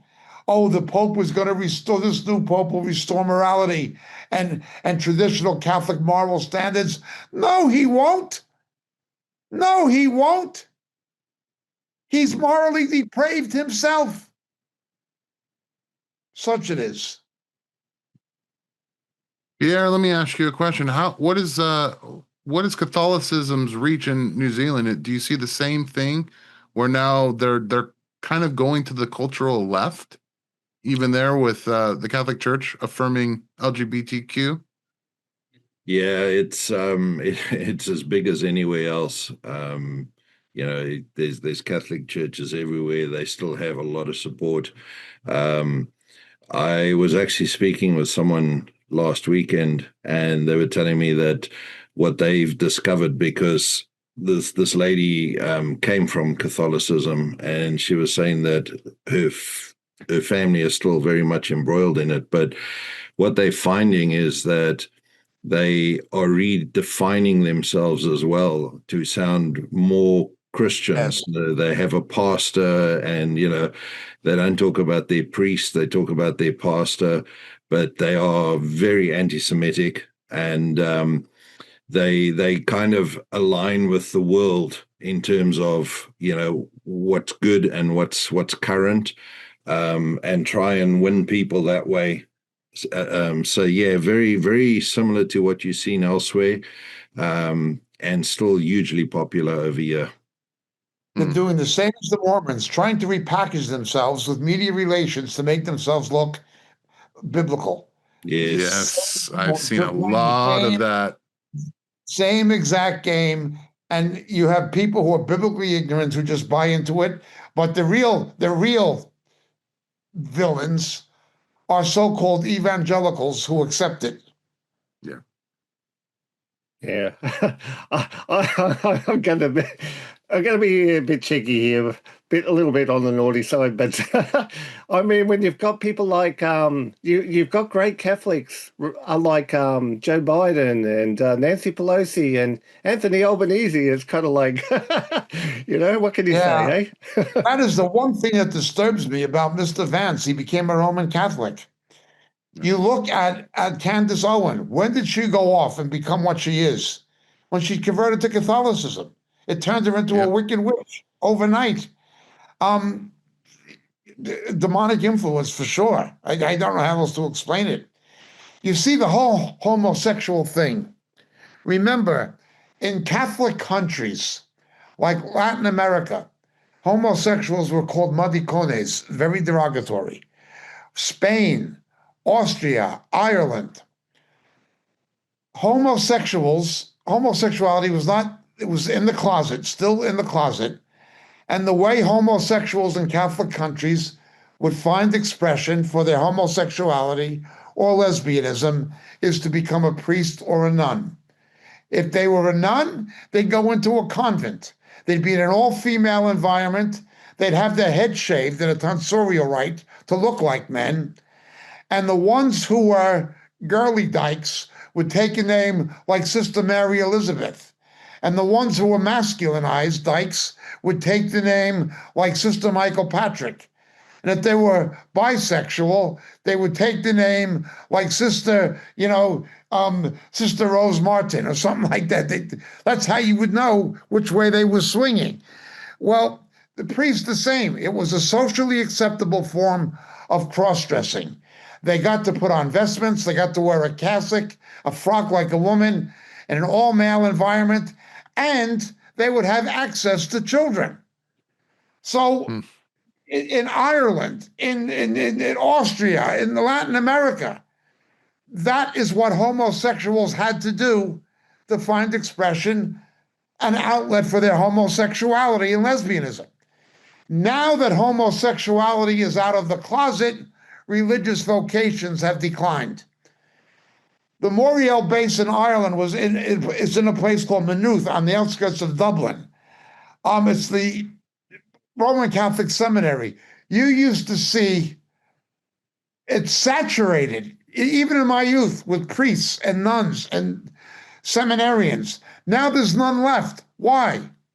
Some years almost no. Ireland used to produce more priests than it needed for its own domestic requirements in a very Catholic country. It exported clergy.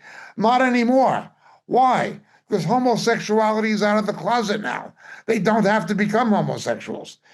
The amount of lesbianism among nuns and homosexuality among priests has always been massive.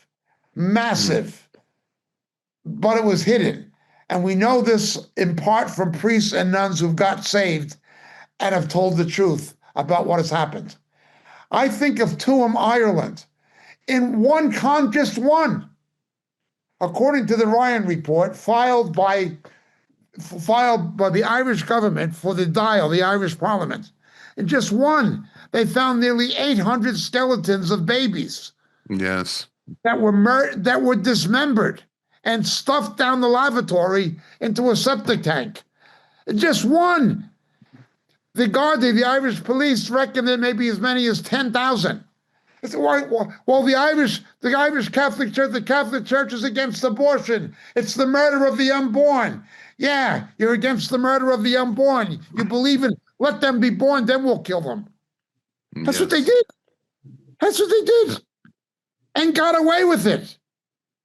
We saw that in the movie, and it was a well-made movie, Spotlight, about the Roman Catholic Archdiocese of Boston, solidly Irish and Italian Catholic.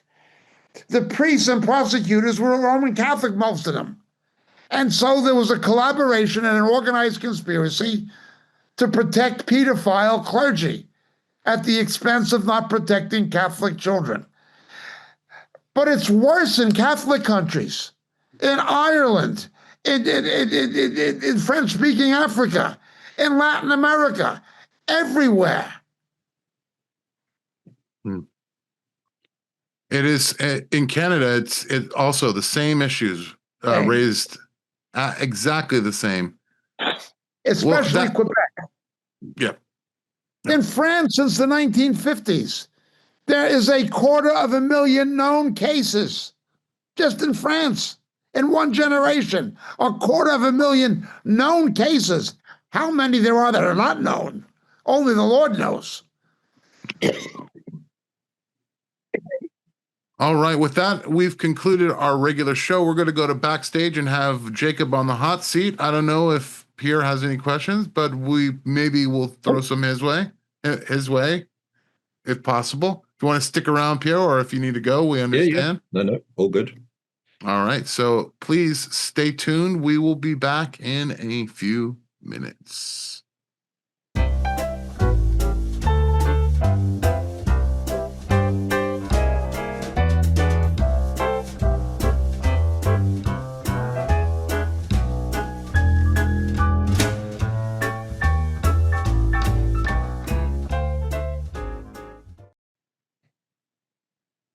Welcome to Backstage, where you get to ask questions to Jacob, who enjoys being on the hot seat, unlike some of us. Jacob, you ready for some questions? Let's do it. All right. First question. It's a follow-up question from a question from last week. How can Israel be both the bride of Christ and the wife of God? The church is the bride of Christ. It is made up of both Jew and non-Jew. Ultimately, in eternity, Zion is the name of all. In the Old Testament, national ethnic Israel was the wife of Jehovah, the wife of Jehovah. Now, the relationship between the wife of Jehovah and the bride of Christ is illustrated. It's not the doctrinal basis of it. We don't base a doctrine on a type, but it is illustrated typologically in the closing chapter of the book of Ruth. In the book of Ruth, with the two women, okay? With the two women. That are made reference to at that particular time.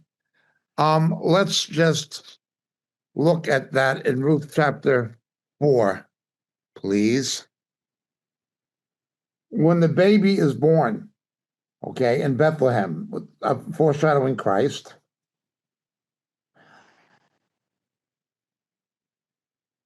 they took the child, and they said, a son is born to Naomi, so they named him Obed. He's the father of Jesse, the father of David. Now, when the wedding happened of Boaz and Ruth, okay, it says, all the people we are witnesses. May the Lord make the woman who's coming into your home like Rachel and Leah, both of whom built the house of Israel. And may you achieve wealth in Ephrata and become famous in Bethlehem. Again, a type of Christ. Both of whom, Rachel and Leah. That is the representation, okay? He came wanting Rachel. He doesn't get Rachel. He gets Leah. After he learns to love Leah as much as he loved Rachel. Leah has all the babies. Then he gets Rachel from the book of Genesis. This is what Ruth recounts. Jesus comes to get a bride from his own, from Israel. But Israel doesn't take him. He goes and he gets a Gentile bride. The Gentile bride is the most fruitful. When he's in love with the Gentile bride, then he gets Israel, the bride he originally came for. All Israel shall be saved. Now, this is a typological illustration. It's not the basis of the doctrine. It illustrates the doctrine. But essentially, to answer your question as I understand it and as you phrased it, the bride of Christ has to do with the church, made of both Jew and Gentile. The wife of Jehovah has to do with Israel. Well, I want to thank that person for asking that question because I learned something. Our next question, Jacob, what are the characteristics of the days of Noah and the days of Lot? God bless. Twice the New Testament uses those of prophetic illustrations of what it's going to be like. In the case of both, notice God was in the business of saving families, or trying to, okay? God does not just want to save you or me, he wants to save our families. He's in the business of saving families. Families that pray together, stay together, as it has often been said. He's in the business of bringing salvation to families, okay? There was a rejection and a hostility towards Noah and towards Lot. People mocked both Lot and Noah. They knew the destruction and judgment was coming, but they were mocked. So it will be, Peter tells us, we're going to be mocked. We're going to see the judgment of God coming, but those who reject God and persist in wickedness are going to mock us until it's too late. Well, when the rain came and Noah was on the ark and God's hand closed the hatch, they weren't laughing and mocking anymore. And when fire and brimstone came on Sodom and Gomorrah, and Lot was rescued to Ramat Zohar, they weren't mocking him anymore. But there will be hostility in both cases.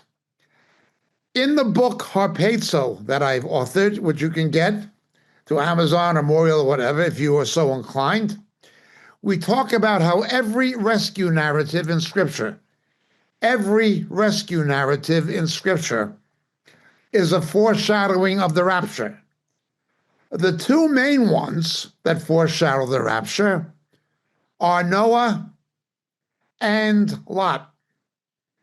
Now, concerning Lot, we have a recorded teaching available on Moriel Chapel, I would point you to, called Not Even a Minyan. Not Even a Minyan, okay?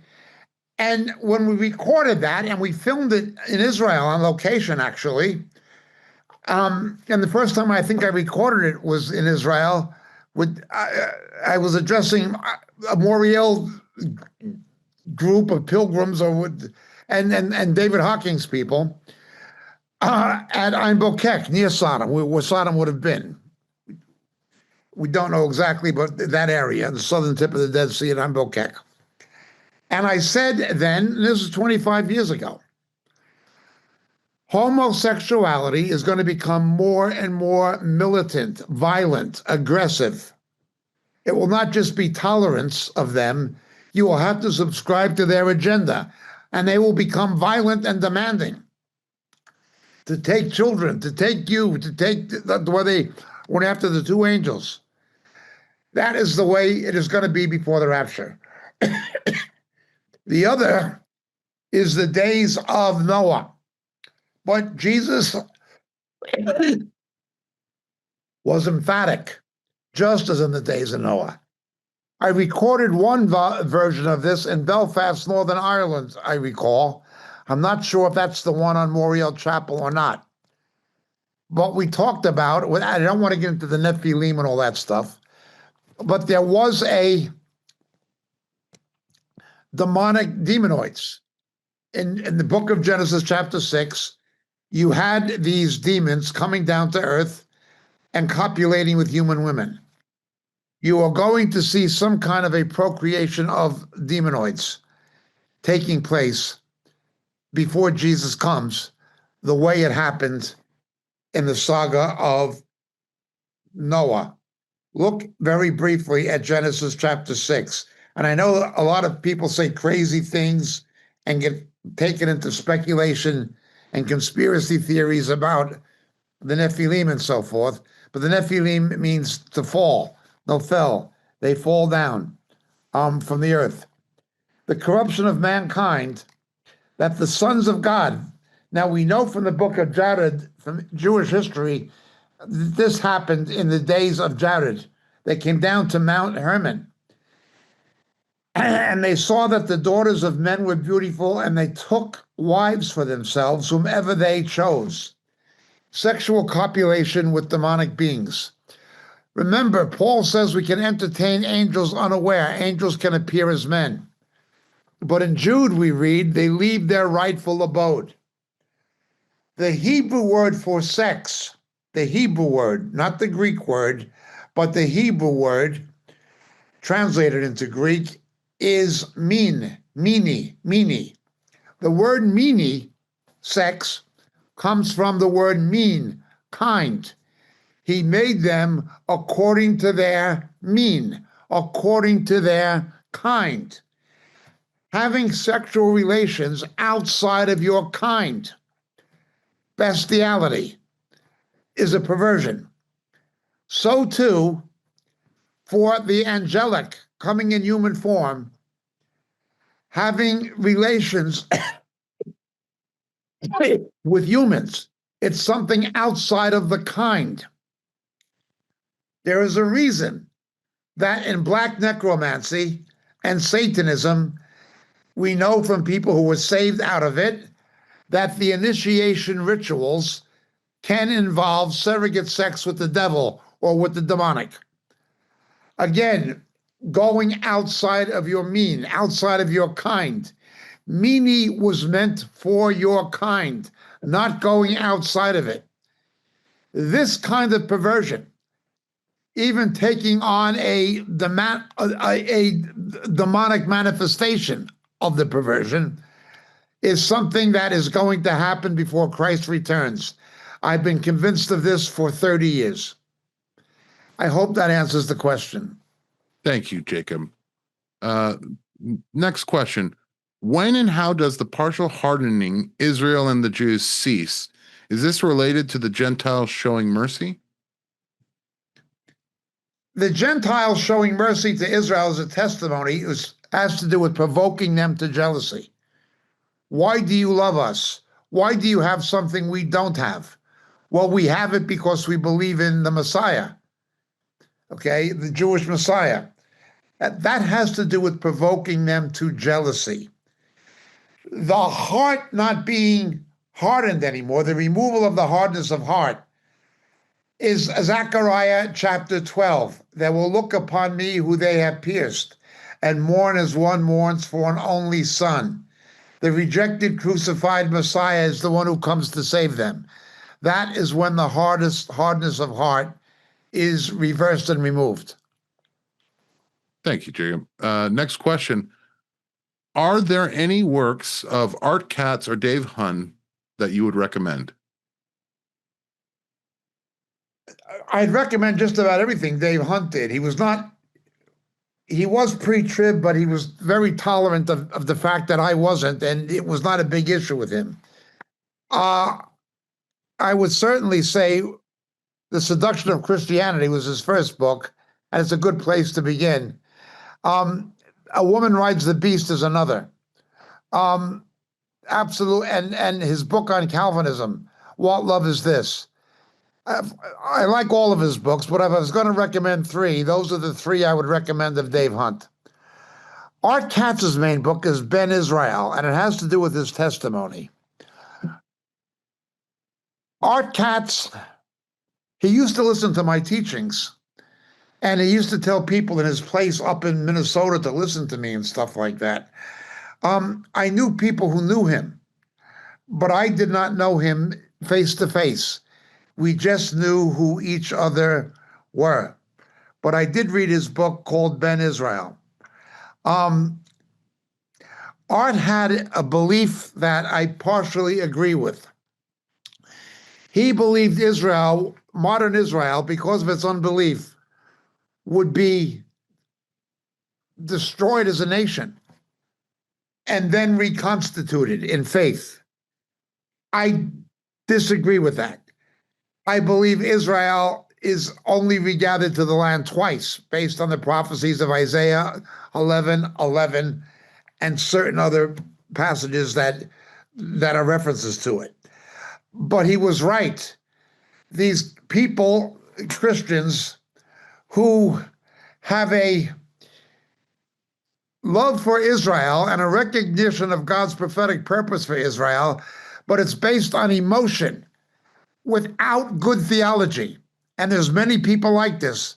They go to things like Bridges for Peace, the International Christian Embassy, and things like this. Many of them, most of them, have a non-evangelistic policy towards Jews who are perishing without their Messiah. It is a sentiment almost, a compassion because of what happened in the Holocaust and because of anti-Semitism. Those things are understandable, but they are misplaced. In this, Art Katz was right. God has a controversy with his ancient people because of their rejection of his son, the Messiah. Deuteronomy 18. I'll raise up a prophet like Moses, and if you don't listen, put my words in his mouth. If you don't listen to him, I will require it of you. The curse of the law, Leviticus 26, Deuteronomy 28. In those things, Art Katz and myself stood shoulder to shoulder and had the same view. There were differences, though, in the eschatological, for want of a better term, scenario. I see only two regatherings. He saw another scattering of Israel of some kind, and then a third regathering, which I did not agree with. But his main message I did agree with very much so. Thank you, Jacob. I'm going to make this next question a panel question, and I'll begin. The question is, what Christian authors can you recommend? I'm going to start by saying there's this great book called Grain for the Famine, and it's by Jacob Prasch. I would highly suggest that one. Pierre, do you have any suggestions of great Christian authors that you would recommend?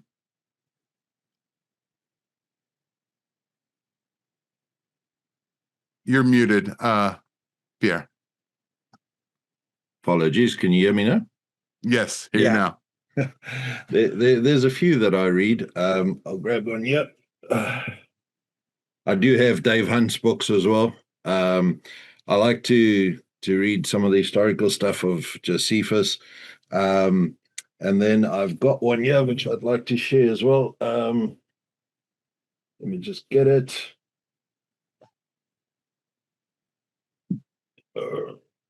Martin Lloyd-Jones is another one that's quite good. A lot of the stuff I read is more sort of stuff that you would study, like F.F. Bruce, so Israel and the Nations. I just enjoy a lot of F.F. Bruce's stuff. So those are the kind of people I tend to read. All right. Davey? Yep. Well, most of the good book recommendations I've got have actually been from Pastor Marco. One of the best buys I've ever had was this set of books called Word Pictures in the New Testament by Archibald Thomas Robertson. I think it's a 7-volume thing. I had to import them.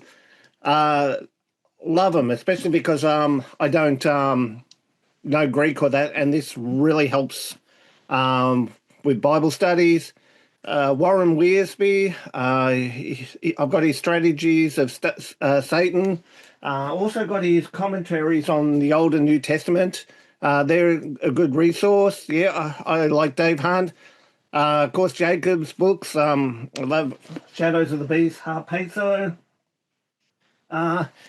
Also, too, if they probably be my favorites. Yeah, they'd be my favorites anyhow. Thank you. And Jacob, can't forget, do you have any recommendation, Christian authors? The bibliography of Christian authors I would recommend and like would be too long to address it or to try to go through the list, and I'd leave some off in a format like catching up. But I would say this: there are 5 or 6 books I always recommend new believers should read, and that I think even if you're not a new believer, you should have read these following books at some point in your Christian life. But I always recommend them for new believers, after the Bible itself, of course. The first is The Pilgrim's Progress by John Bunyan. Yep. That after the Bible, I think that is the best book I ever read in my life. The Pilgrim's Progress by John Bunyan. That'd be one of them for sure. A second book I would recommend for young believers is The Screwtape Letters by C.S. Lewis. The Screwtape Letters by C.S. Lewis. The third I would recommend is The Fox's Book of Martyrs. The Fox's Book of Martyrs. The fourth I would recommend is The Pilgrim Church by C.H. Broadbent. C.H. Broadbent, The Pilgrim Church. None of these books are heavy academic books. They can be read and understood by young believers. The stuff Pierre was talking about are great books, but they're not for newly saved people. The F.F. Bruce is a little bit up there. But I love F.F. Bruce. As a devotional book, there is one that has blessed many people, and I hold it in a pretty high view as a devotional book for young believers, called My Utmost for His Highest. My Utmost for His Highest. Those are about the 4 or 5 books I would recommend for young believers. But authors, Watchman Nee, A.W. Tozer. Yeah, Tozer is great. Arthur Murray McShane from South Africa. Andrew Murray, who's down by George Wilderness, he lived. There's so many. There's so many. Academic books, F.F. Bruce, of course, I. Howard Marshall, and Longenecker would be for more believers who have a knowledge of theology, of academic theology. So I'd point to people like R.N. Longenecker, F.F. Bruce, certainly, I. Howard Marshall, Donald Guthrie, people like that. To really understand good doctrine. And I'm not saying that there might not have been certain points I would not have agreed with them, but most of what they said was excellent. Watchman Nee and A.W. Tozer would be definitely 2 of the figures I'd point to. And some of C.S. Lewis's other books, like The Abolition of Man and Mere Christianity, Apologetics. Evidence that demands a verdict, for Practical Apologetics. Evidence that demands a verdict, Josh McDowell. But for new believers, newly saved people after the Bible, and nothing will replace reading the Bible first and foremost, The Pilgrim's Progress, The Screwtape Letters, Fox's Book of Martyrs. Make sure you read those books and then read The Pilgrim Church by C.H. Broadbent. I know. Thank you. No, go ahead. Well, I was going to say, I know Marco would have mentioned Pilgrim's Progress too. I know that's one of his all-time favorites. Yeah. Thank you so much. Next question. Is it getting clearer who the 10 toes are of the statue? It remains a matter of controversy, debate, and speculation. I know all of the theories. I always found the EU an oversimplification. The 2 best, or the 3 best, the 3 best prospects are the 10 toes have some correspondence to the 10 kings. To the 10 kings, they get rid of religion and give all power to the Antichrist. That is one. The second is those countries in Europe that are in the Western European Union. In other words, the most powerful economies in Europe, the iron, not the clay, which are countries that are both in the EU at present and in NATO. Okay? They're in NATO and in the EU. Okay? And there's 10 of them. 10 major ones. Okay, that is the other one. The final one is, and again, it's speculation, but it's something you need to take into consideration.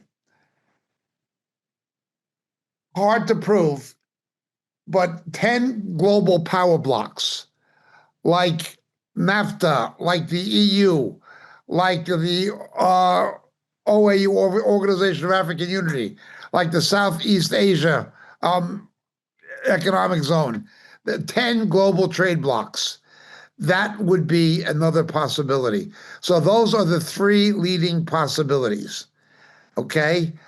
I know what everyone says, I know the theories, but I cannot be dogmatic at this point, although I am aware of all three and take them into some account. Obviously, they must be related in some way to the two legs of the Greco-Roman civilization. They must be related to that in some way. If we were just to look at it in those terms, it would be the countries that we today call Western European Union, countries that are both in NATO and in the EU. They're major economies that are military powers on the continent. That would seem to be, but again, I am not being dogmatic at this point. It may be something that has not fully taken shape as yet, or is in the process of taking shape. If someone else would like to comment, I'm happy to defer. Pierre, Davey, anyone want to make a comment on the 10 toes? Is it clearer today? I think what Jacob has said there is spot on. We've just been working through Daniel in our fellowship, and it's interesting how the conversation goes when you do a Bible study on that, and everyone comes forward with various views and ideas of what's going on, because of course we all liken it to what's going on in the world at the moment and what we see and what's come before, and it is a difficult one. I think that there's a lot happening at the moment that's making us sit and take a bit more note of than what we've had before. So, I think it's going to come out soon. I think we're hurtling towards the end here. So it won't take that long before we know what's going on. Davey, any comment? Well, at the moment, yeah, I think it's still a matter of, for me, like waiting and sort of seeing, I think we're seeing things become clearer and clearer all the time. It's just kind of like, I guess I'm watching the EU very closely, but I'm not going to limit it to that. I can't say one way or another yet, but there's many fitting the mold at the moment. We can sort of see, the types there, but yep, time will tell. All right. Well, I will decline since I asked the question of giving my input. So we'll move on to the next. Jacob, do you see any parallels between the rebuilding of Jerusalem in Nehemiah's day and the rebuilding of Israel today? Yes. One recapitulates the other. And just like in the days of Ezra and Nehemiah, bearing in mind in the Hebrew canon, Ezra and Nehemiah are almost like two halves of the same book, canonically. The wealthy Jews wanted to stay in Persia or in the diaspora. It was mainly the poor ones and the dejected ones that wanted to come back to the land of Israel.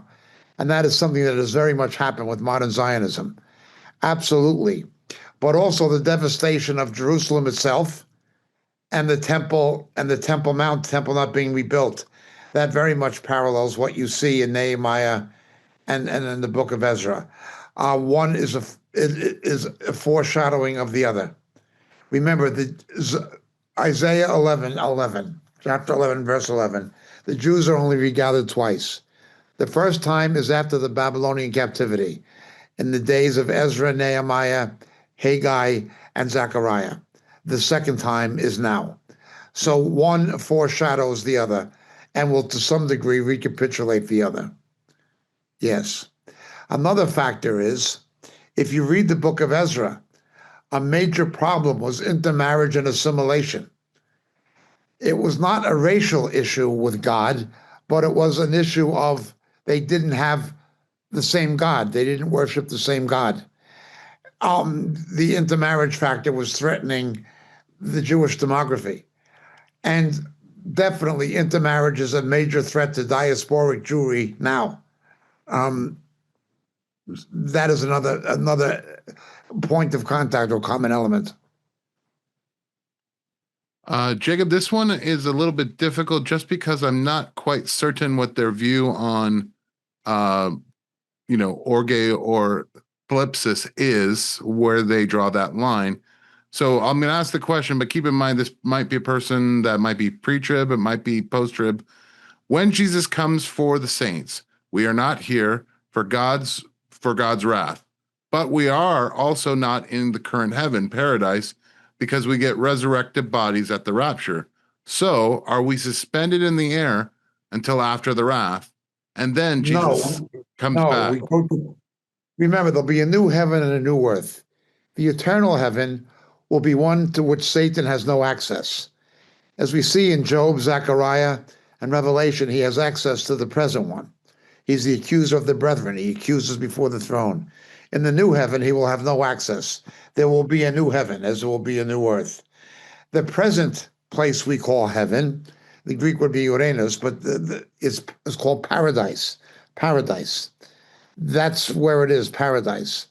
It's interesting, in some churches, Roman Catholics call the Garden of Eden the Garden of Paradise, like it was a colony of paradise or something, I suppose. We are in paradise. We are in the place where John was told, come up hither, where Paul was taken up to, that he refers to in Second Corinthians. That is where we are, waiting to return to the earth with Christ for the millennial reign. Now, some people will say, I don't know who wants to come back here. I want to be where the Lord is. Well, this is where the Lord's going to be. It's not going to be the world. It's going to be the earth as God intended it to be. A perfect world, as it were. So, no, we are not in the eternal heaven, the new heaven. We are in the current one, which is paradise. Thank you, Jacob.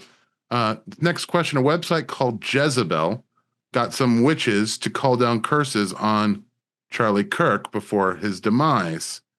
I wonder, Jacob, is this possible or is it just a coincidence? One, I don't know if you can document it as being true.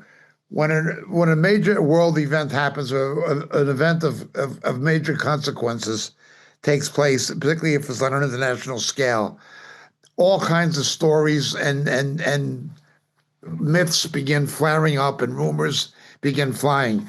So whether it can be documented as true would be the first question I would have.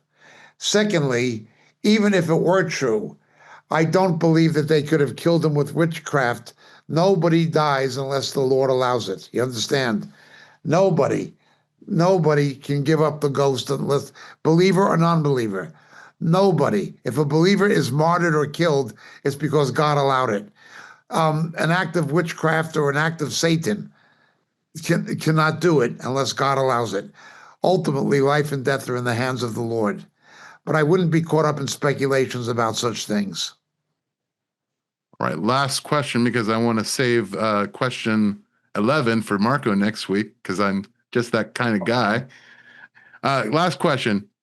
It was always taught in various churches that the early church looked at Nero as being Antichrist. If so, And with the persecution going on, shouldn't we be looking out for the Antichrist? We deal with this in my book, Shadows of the Beast, and we do deal specifically with the Roman emperors, particularly with Nero. Multiple figures have had their gematria names come out in Latin, Hebrew, and English to 666. Nero was, if not the first, certainly one of the first. Nero initially showed a kind of almost benevolence or indifference, at least a benign indifference to Christians and Jews before turning against them. The early Christians would then have made some kind of an association. After Rome burned, they would see fallen as Babylon. They would have associated that with how Rome burned under Nero, giving them an idea of the Antichrist and how Nero will be a picture of the Antichrist. So, like all of the deified emperors, Nero was an Antichrist. He is a type or shadow of the Antichrist, but he's not the Antichrist. He just teaches about him. He was an Antichrist, but not the Antichrist. But yes, the early Christians strongly suspected he could be. Part of the reason is, of course, he martyred circa 66 AD, CE. Peter and Paul were both martyred under Nero's regime. In the forthcoming film, Why Is This Time Different?, we film a clip right in front of the ruins of Nero's palace. One of my favorite things that I had to edit. Okay. Thank you, Jacob. And with that, we're going to close the show out. If I could just ask Pierre, would you give a word of encouragement to our viewers and the people that have stuck with us through all of the news and the questions? Yep, gladly. I think given what's happened this week, I would refer to what Paul says in Philippians 1:21. For to me to live is Christ and to die is gain. And what he's saying there is that when we're alive, we need to be making sure that our lives are centered around Jesus. Our identity comes from Jesus, and we need to see every opportunity as one that we can serve Christ. Yes. If I'm alive, I'm living for Christ. And if I die, then I don't see it as loss. I see it as reward, because it gives us that union with Christ. It frees us from the troubles we have in this earth. And it's also, we're away from what is our temporary life on this earth to what is going to be eternal. So, the encouragement is we're going to see more and more Christians being targeted. We're going to see more and more people having to stand up for their faith and possibly face difficult decisions that could result in death. Do not be afraid of death. As Jacob just said earlier, God is in charge of life and death. And we need to know that our hope and our trust is all in Christ.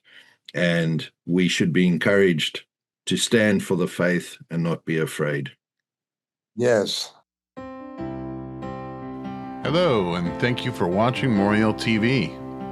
There are so many things that are happening at Moriel Ministries worldwide, from the Philippines to Japan to India to Africa and back to Europe and the United States. So many of our brothers and sisters are spreading the good news of Jesus Christ to this lost world. We are so thankful for your prayers. God has been faithful and has blessed us in so many ways. If you'd like to partner with our efforts abroad and at home, please take a moment to click the link in the description and help us as the Lord leads you. Thank you very much, and God bless.